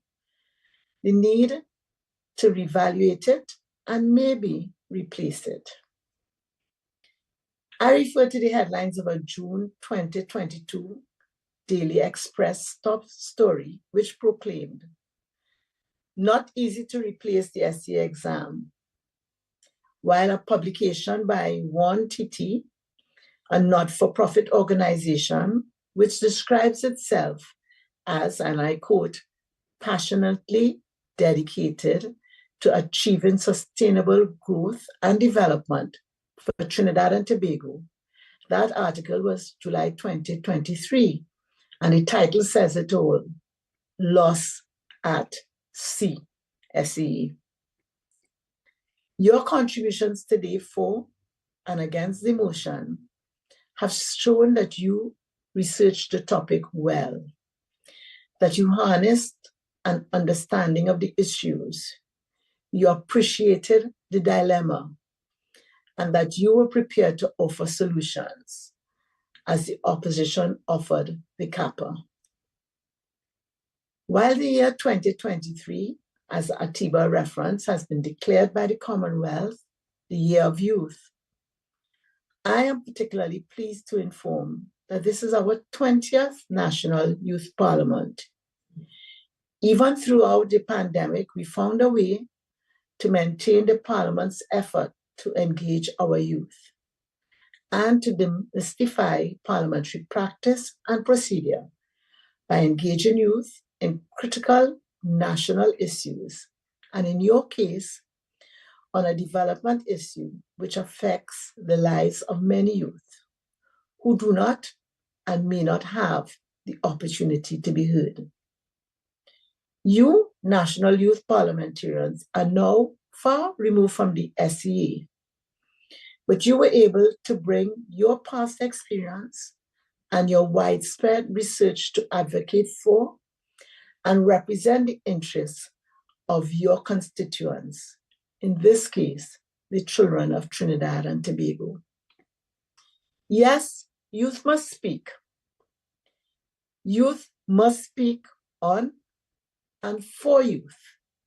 And yes, youth must speak on all national issues, as national issues impact them too, and will impact them in ways very different from adults. I wish to commend you on your knowledge and effective use of the standing orders. I heard reference to Standing Order 4410 against reading, and which is intended to ensure that the discussion takes the form of a debate and not a prepared speech. I heard reference to Standing Order 481, relevance, and to Standing Order 1B, tedious repetition. I also saw the effective use of interjections and also courteous refusals.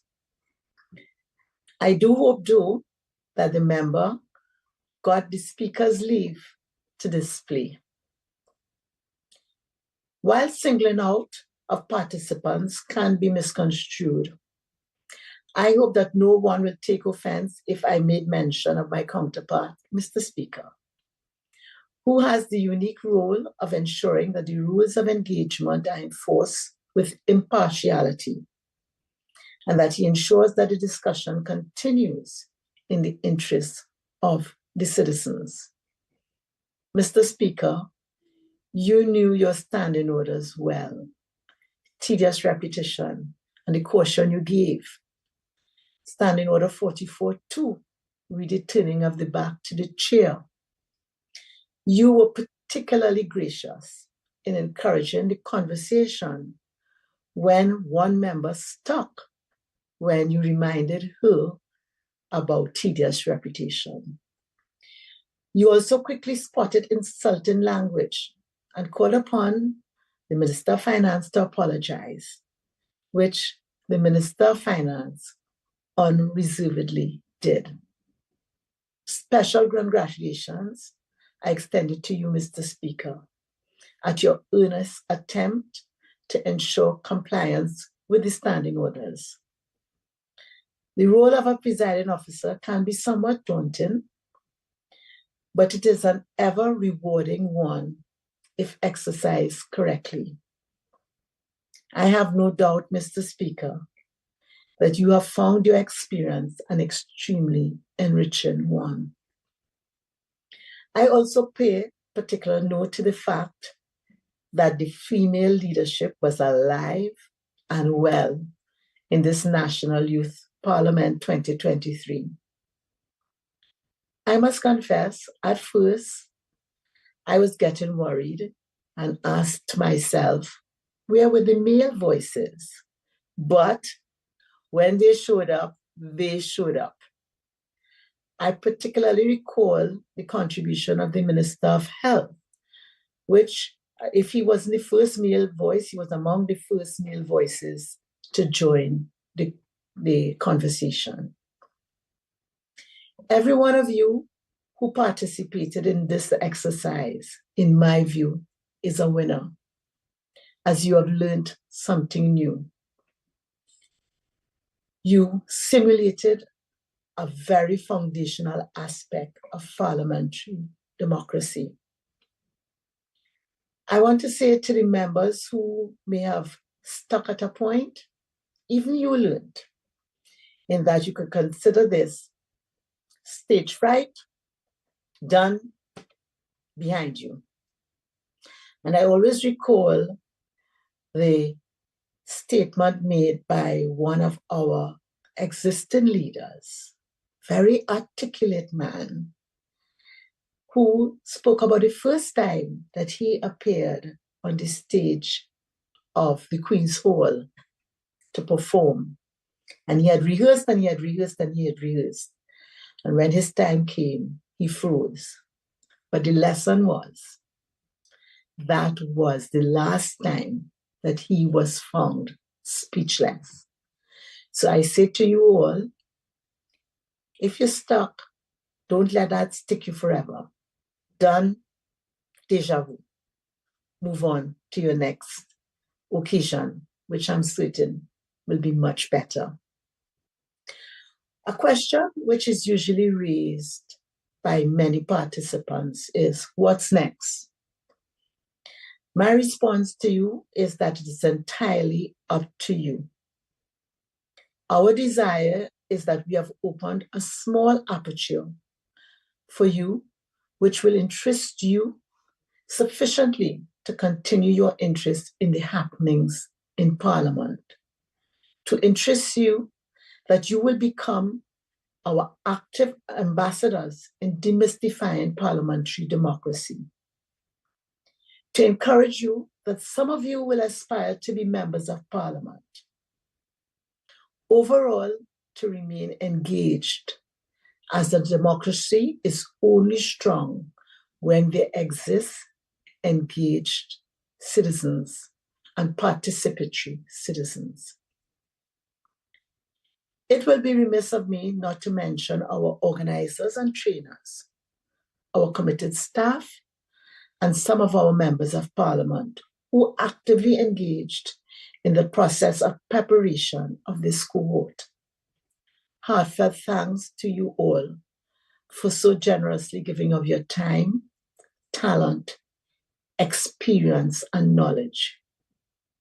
Your dedication to the sustainability of the National Youth Parliament is rewarded by the benefits which may not be immediately evident, but are certainly realized by our society as a whole. I thank you. In closing, I invite each National Youth Parliamentarian to recognize their individual and collective triumph by giving to the other a resounding round of applause.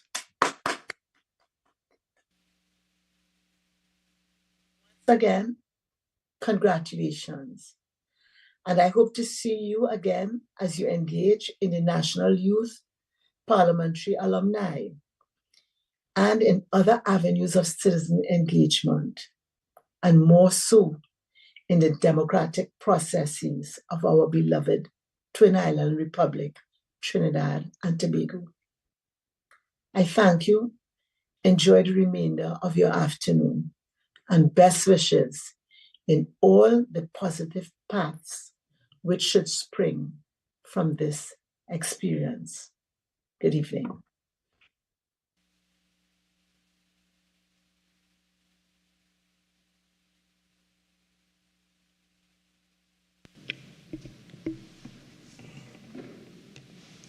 Thank you very much, Madam Speaker.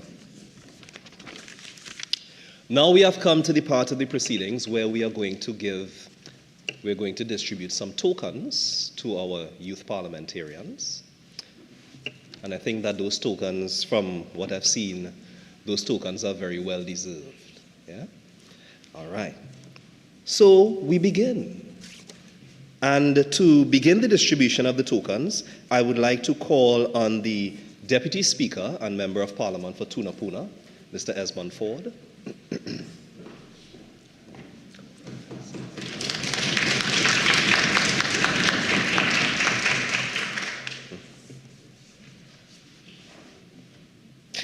And we begin with Mr. Avinash Manak. He was the Speaker of the House and a student of Astra Boys College, Charlieville.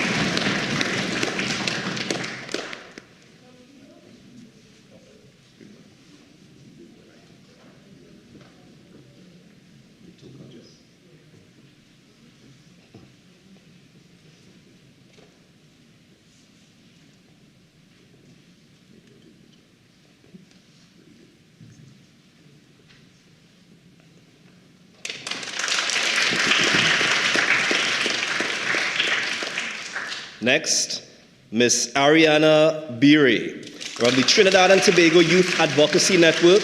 She was the leader of the House and the Minister of Housing and Urban Development, Member of Parliament for Aruka.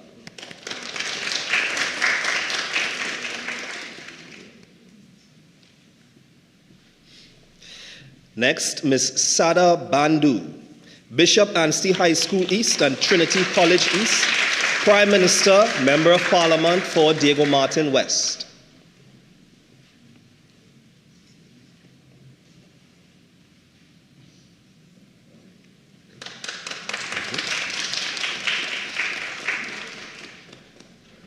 Mr. Luke James Trim, Trinidad and Tobago Youth Ambassadors. Luke was the Attorney General and Minister of Legal Affairs, Member of Parliament for San Fernando West.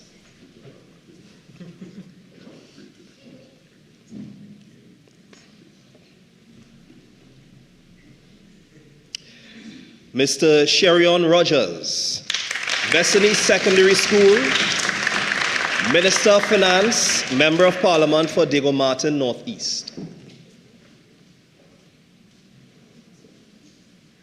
And Sherion is fixing his suit. Making sure he's well. Yeah, making sure he's well presented.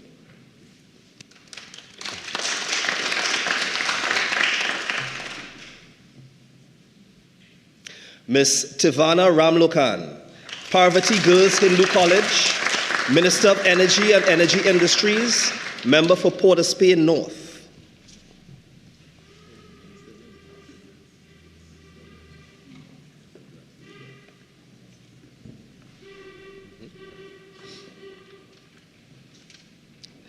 Ms. Tiffany Greenaway, the Heroes Foundation, Minister of National Security, Member of Parliament for Laventille West.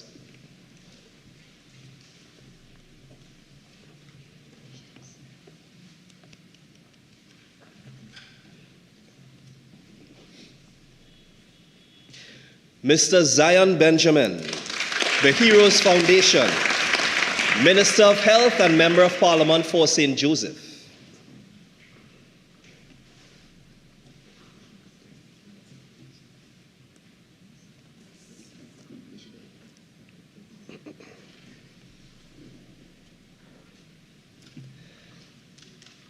Mr. Kevin Permel of Milat, Minister of Planning and Development, Member of Parliament for Arima.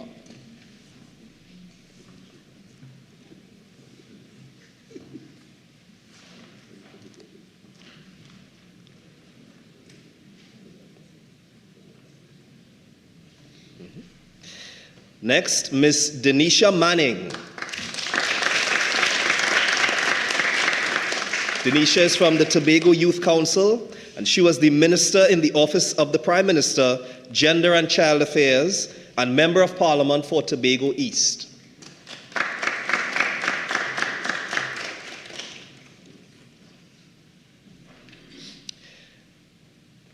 Jada is looking at me with a smile.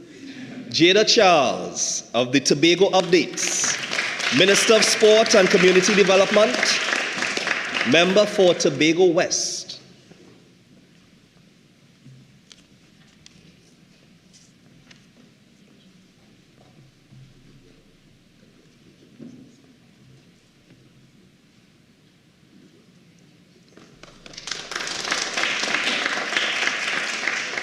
Ms. Cyan Dabro of the Signal Hill Secondary School. Cyan was the Minister of Education and Member for St. Anne's East.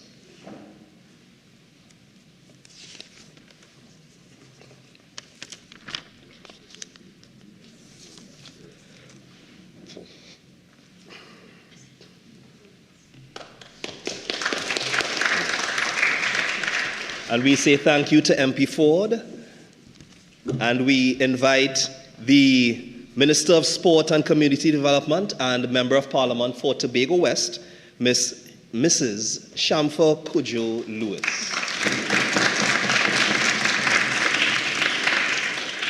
And we continue with Ms. Samantha Rampasad. Samantha is from the Trinidad Youth Council, and she was the Minister of Public Utilities and Member of Parliament for Lopino, Bonia West.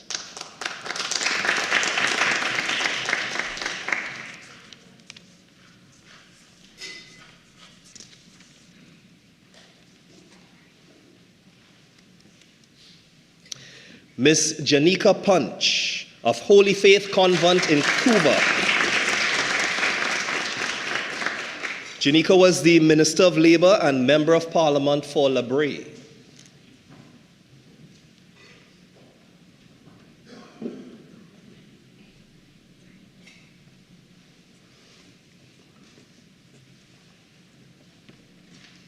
Ms. Jada Thomas of the University of the Southern Caribbean. Jada was the Minister of Rural Development and Local Government and Member of Parliament for La Hoqueta.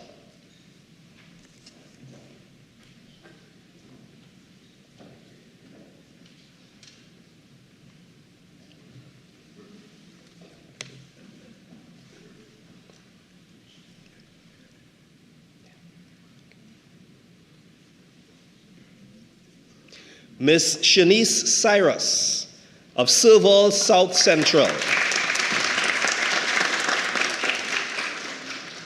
Shanice was the Minister of Youth Development and National Service and Member of Parliament for Talparo.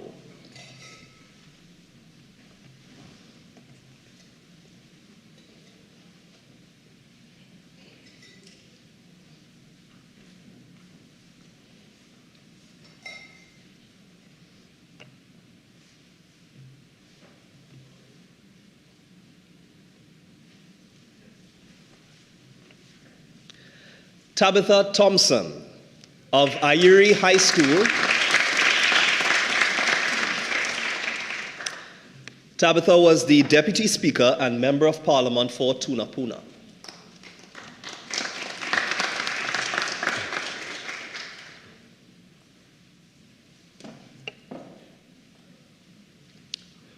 Ms. Jisan Gonzalez of the Junior Chamber International Trinidad.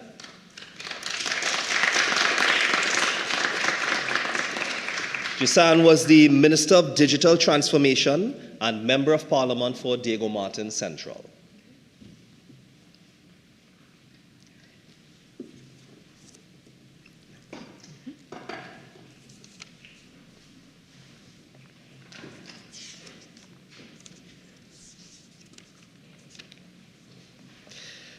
Ms. Alyssa Williams of the Arima Central Secondary School.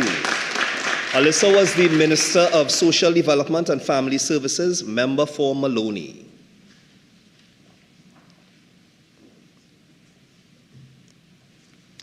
And at this time, we say thank you to MP Cujo Lewis. And we invite the Member of Parliament for San Juan Barataria, MP Saddam Hussein.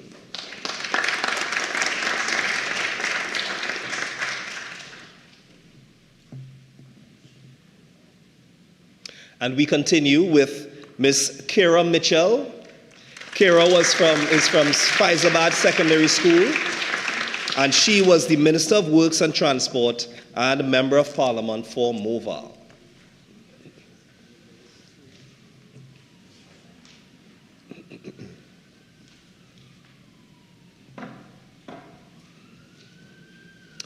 Ms. Micaiah Hackshaw of Naparima Girls High School.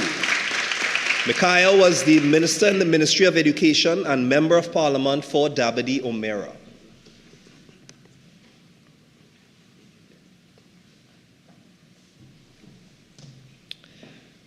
Aliyah Achille of Serval Northeast Zone. Aliyah was the Minister of Trade and Industry and Member of Parliament for Point Fortin.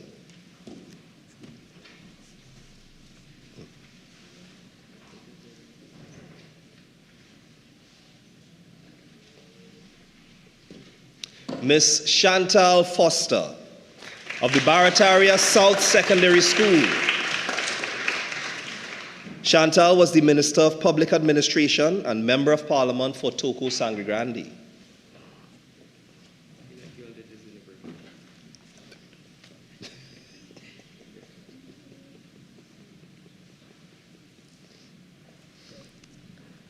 Next, Ms. Janissa Ford of the St. Francois Girls College. Janissa was the Member of Parliament for San Fernando East.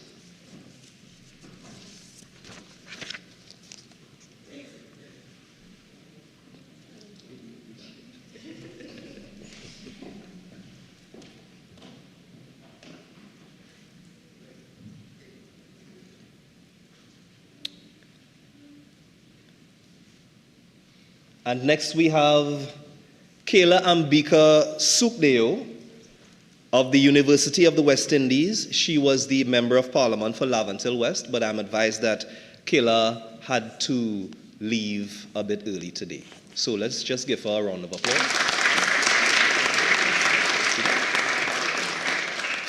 Laventille East, thank you. All right.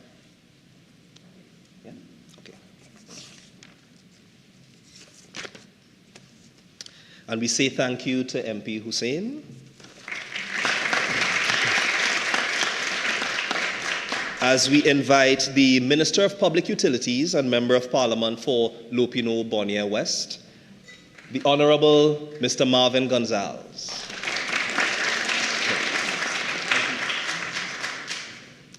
And we'll do a little switch.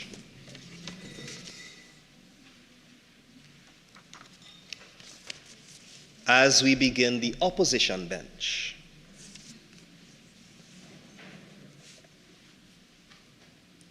Ms. Alana Atwell. Alana is from the University of the West Indies, and she was the Chief Whip and opposition member for Pointe-à-Pierre.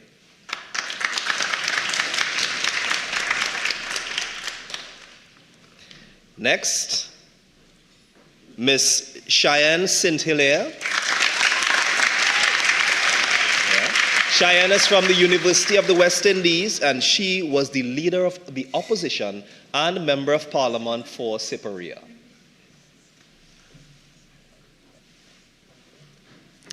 Miss Rain Bauman of the St. Joseph's Convent in St. Joseph. Rain was the opposition member for Naparima.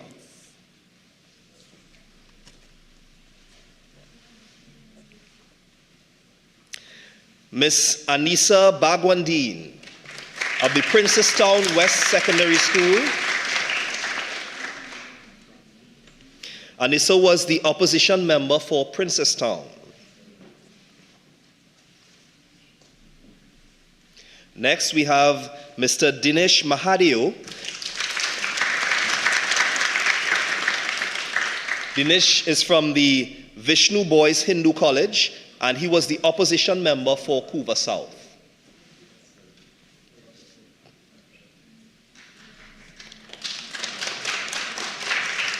Up next, Miss Mariah Ramdan.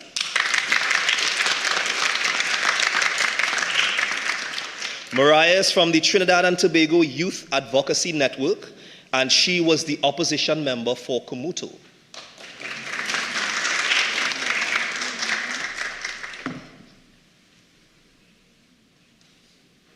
And then we have Miss Avril Rivers.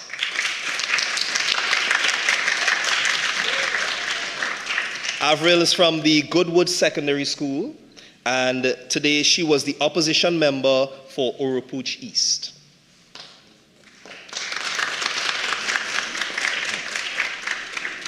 And we say thank you to MP Gonzalez, and we invite the Member of Parliament for Couva North, Mr. Ravi Ratiram.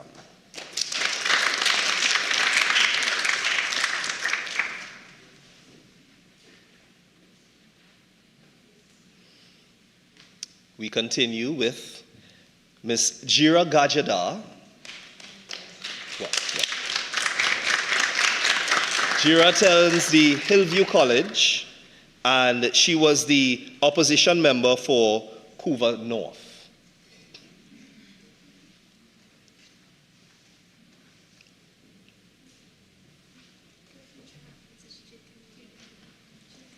Jadira? She says her name is Jadira. Yes. So we'll do that again. Miss Jadira Gajadar of the Hillview College, Member of Parliament for Couva North. Right. Continuing, Mr. Akeem Christopher. Akeem is from the University of Trinidad and Tobago, and he was the opposition member for Manzanilla.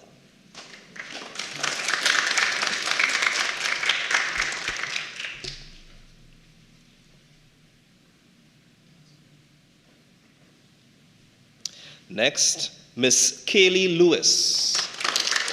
Kaylee is from Tobago Updates, and she was the opposition member for Caroni East.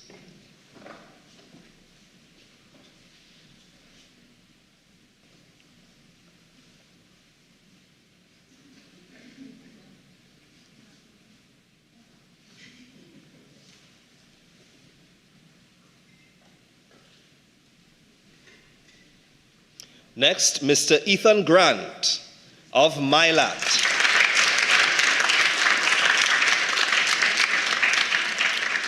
Ethan was the opposition member for Faizabad.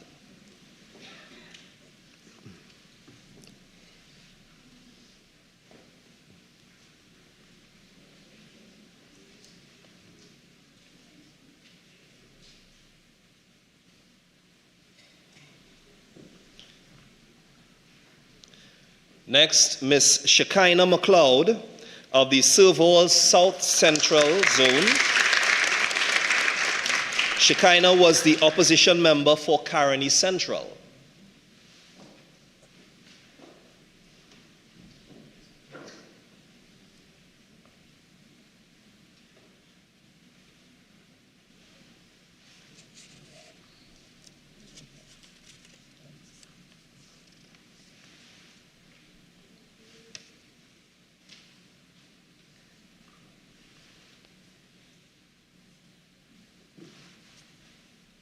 Miss Christina Joseph of the Holy Name Convent in Port of Spain.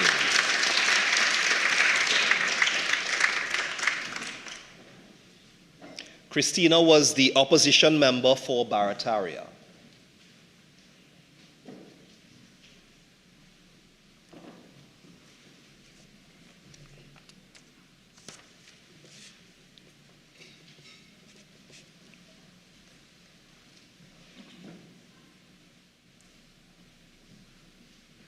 Next, Mr. Denzel Julian.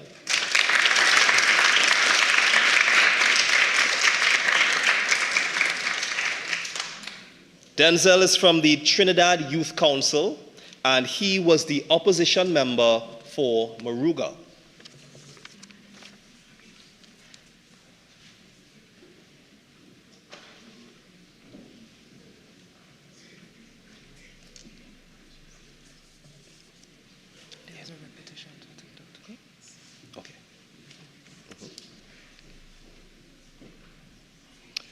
And so we say thank you to MP Ratiram, and we invite the Leader of Opposition Business in the Senate, Senator Wade Mark.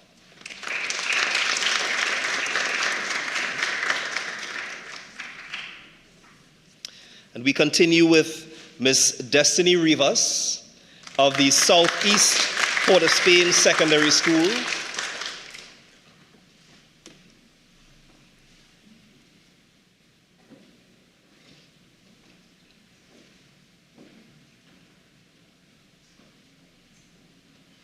Destiny was the opposition member for Tableland.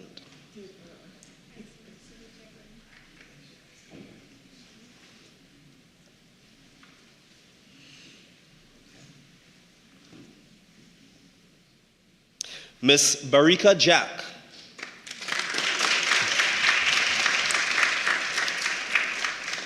Barika attends the Diego Martin Central Secondary School, and she was the opposition member for Chaguanas East.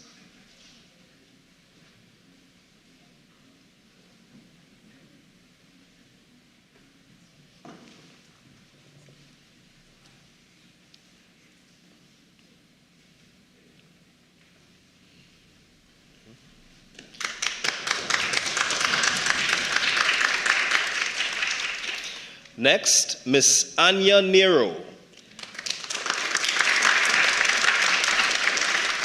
Anya is a student of the University of the Southern Caribbean, and she was the opposition member for St. Augustine.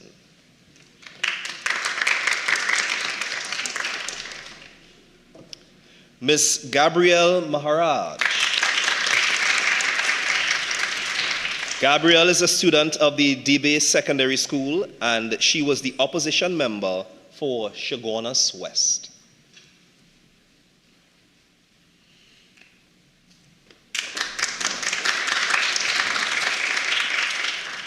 Miss Shanika Joseph. Shanika attends Serval Northeast Zone, and she was the opposition member for Oropouche West.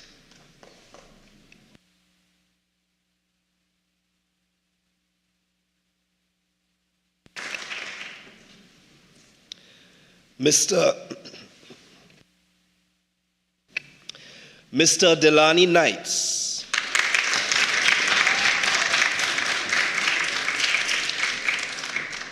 Delani is from the Trinidad and Tobago Youth Ambassadors, and he was the opposition member for San Juan.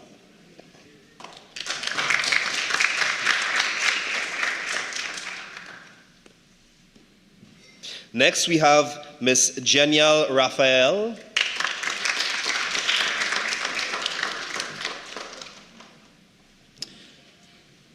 Genial attends the Carapichama East Secondary School, and she was the opposition member for Tabaquite.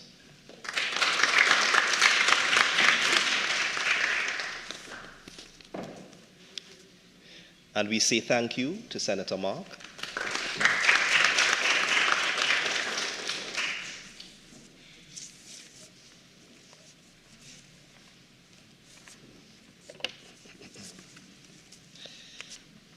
as I do some quick housekeeping.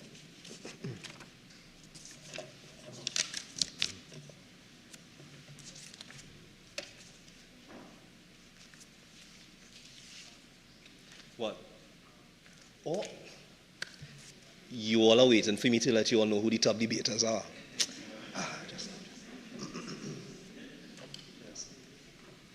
The top debaters.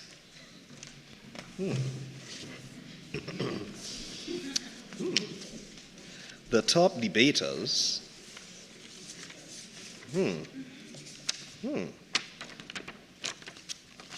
I worthy? Am I worthy to let you? Am I? Wait. I don't think I'm worthy.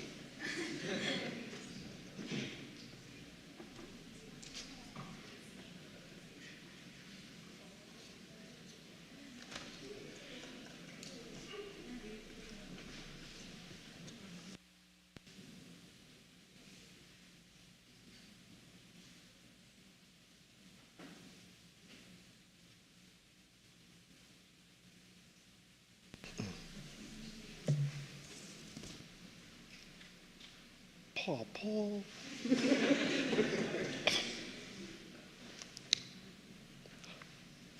Well, look at that. Okay. Yes. Okay. They did quite well. Yeah. Okay. Before I let you all know who the top debaters and we also had a people's choice. Yeah, we had a people's choice. But before I let you know who those are, I would like to make special mention of our judges.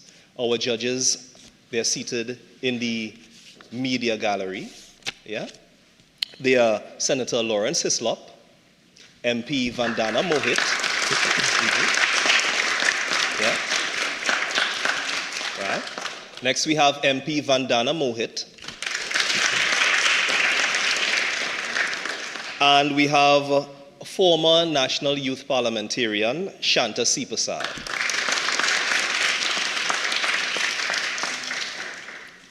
Okay.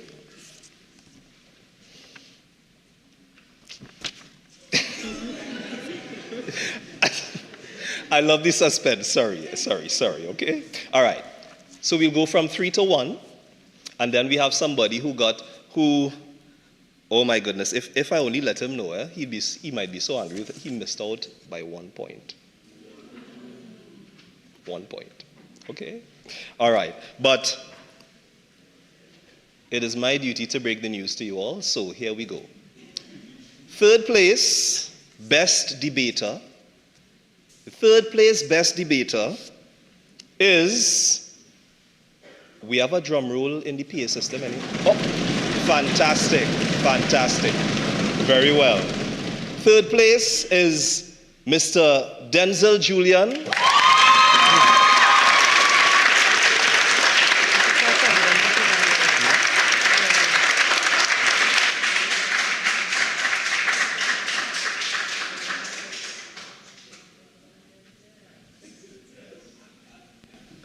You see, the suspense was so much, there's no third place. What had happened was, and this is why the special mention person is going to be so angry with himself, there was a tie for second.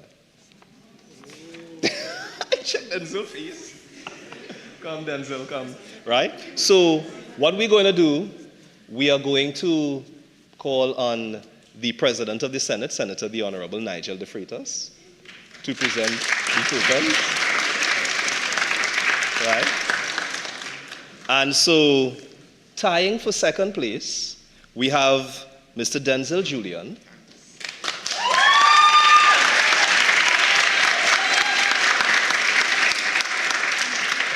And we also have the Leader of the House, Ms. Ariana Bire.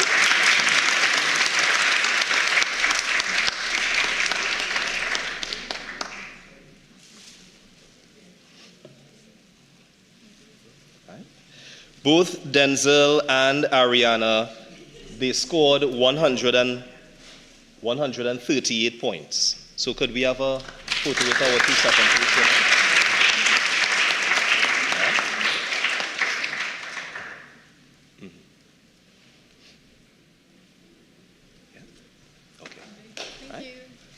All right. So we had a tie for second place. And now we're going to announce the first place. First place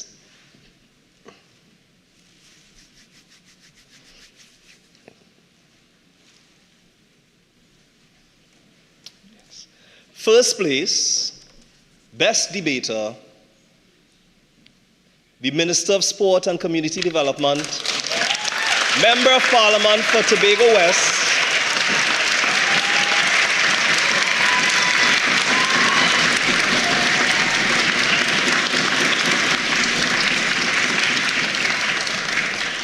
Miss Jada Charles.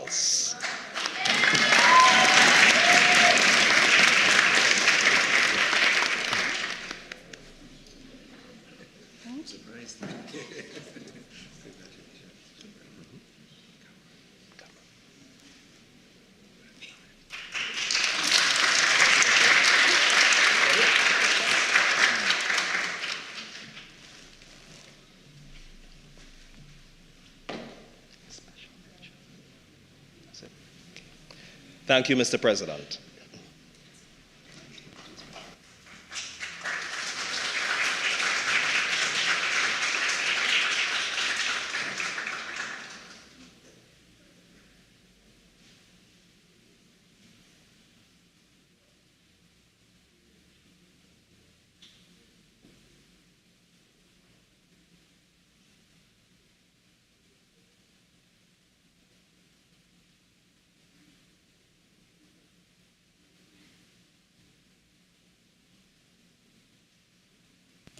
Okay. All right. Now I'm going to announce who got very honorable mention. All right. The honorable mention, there's no token for him, no token for honorable mention. But honorable mention went to Mr. Luke Trim.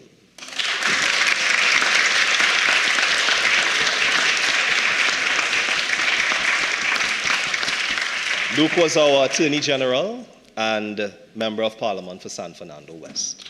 Okay. And now on to the People's Choice. I understand that 20,723 people voted for the People's Choice, and our People's Choice winner got 14.1% of the overall People's Choice vote. And we will invite Mr. Deputy Speaker, Member of Parliament for Tunapuna, Mr. Esmond Ford, to present the token for People's Choice. And the People's Choice went to Miss Gabrielle Maharaj of the Debe Secondary School.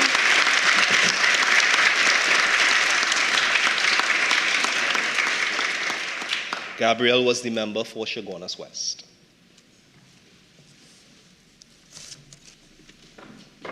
Thank you, MP Ford. And now that the tension has come to an ease, I would like to invite to speak to you all at this time the President of the Senate, Senator the Honorable Nigel De Freitas, who's going to give a vote of thanks.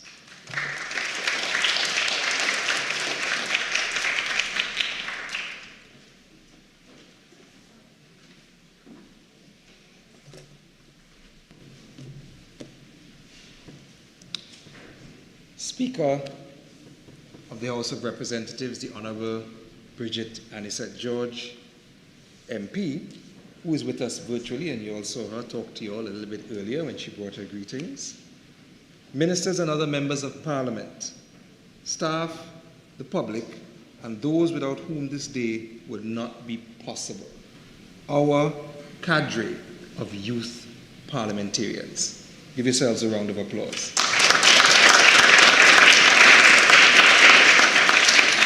It is my pleasure to relay this message of thanks to mark the 20th National Youth Parliament of the Republic of Trinidad and Tobago.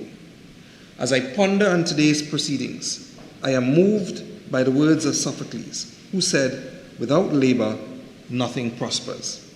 And I have to say that reflecting on the history of the National Youth Parliament from its inception in 1987 to present, a more fitting description could not be found.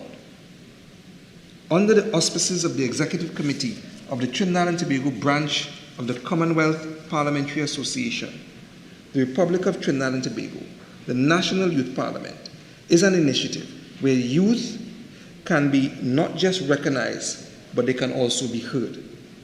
Based on the observance of Youth Must Speak, the National Youth Parliament began as a biennial event until 2005 and eventually turned into the vision that we see here today.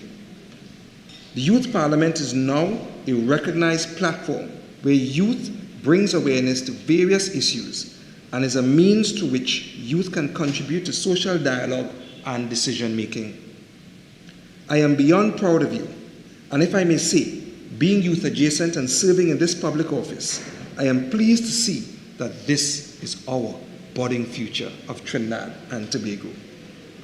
Nonetheless, none of this would be possible without the work of those who champion this cause, and as such, there are some key persons that I must recognize. Firstly, to the judges, Ms. Vandana Mohit, member for Chaguanas East, Senator Lawrence Hislop, and Ms. Shanta Sipasad, former youth parliamentarian. Thank you for your commitment and time today.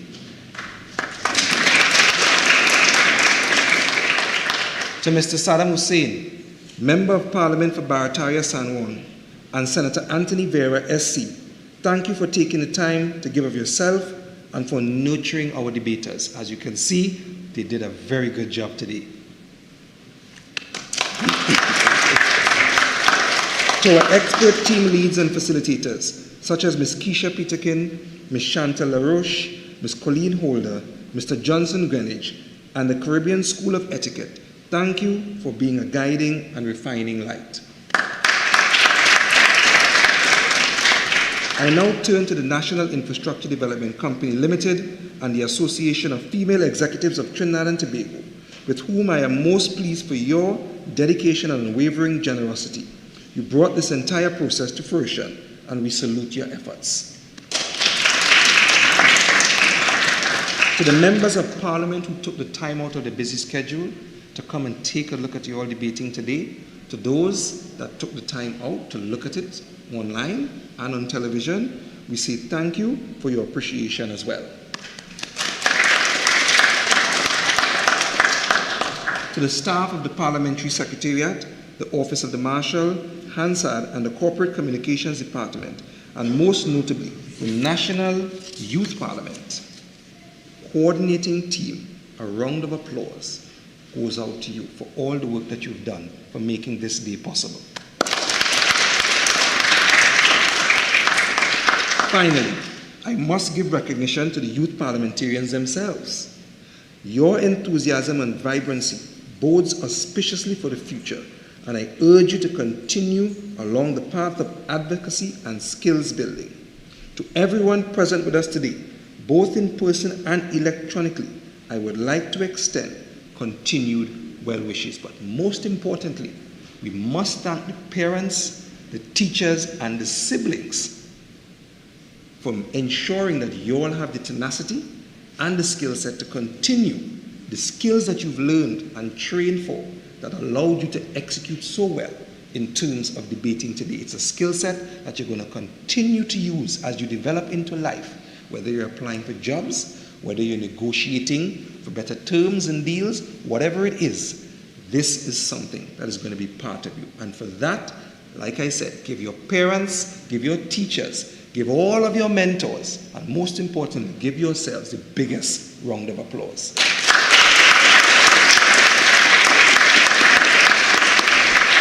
With that being said, all that is left to say is have a very Merry Christmas and a very Happy New Year.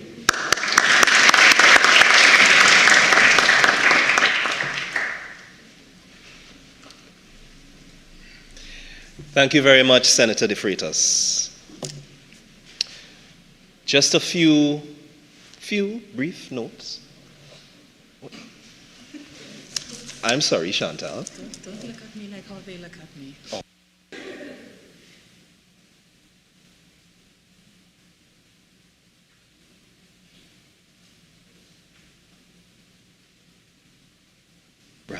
Okay, so a few housekeeping notes before we leave. One, we would like to have all of the members assemble to the front, all right, for a group photo with our senior parliamentarians, all right? So we'll have everyone gathered together to the front for a group photo. Secondly, you all can feel free to take a few shots and stuff in the chamber as well, a few selfies and so on. Thirdly, the members of staff, the parliamentary staff, is going to escort everyone down to the rotunda for the reception. And fourthly, Ayana, one of our corporate communications staff members, I'm not seeing her right now, but Ayana is waiting. She would like to please interview the top 3 debaters under the pod, the media area that we have under the pod. We'd like to have the top 3 debaters under there to do some brief interviews, okay? Thank you all very much. Congratulations to every one of our youth parliamentarians, and we are now dismissed. Thank you.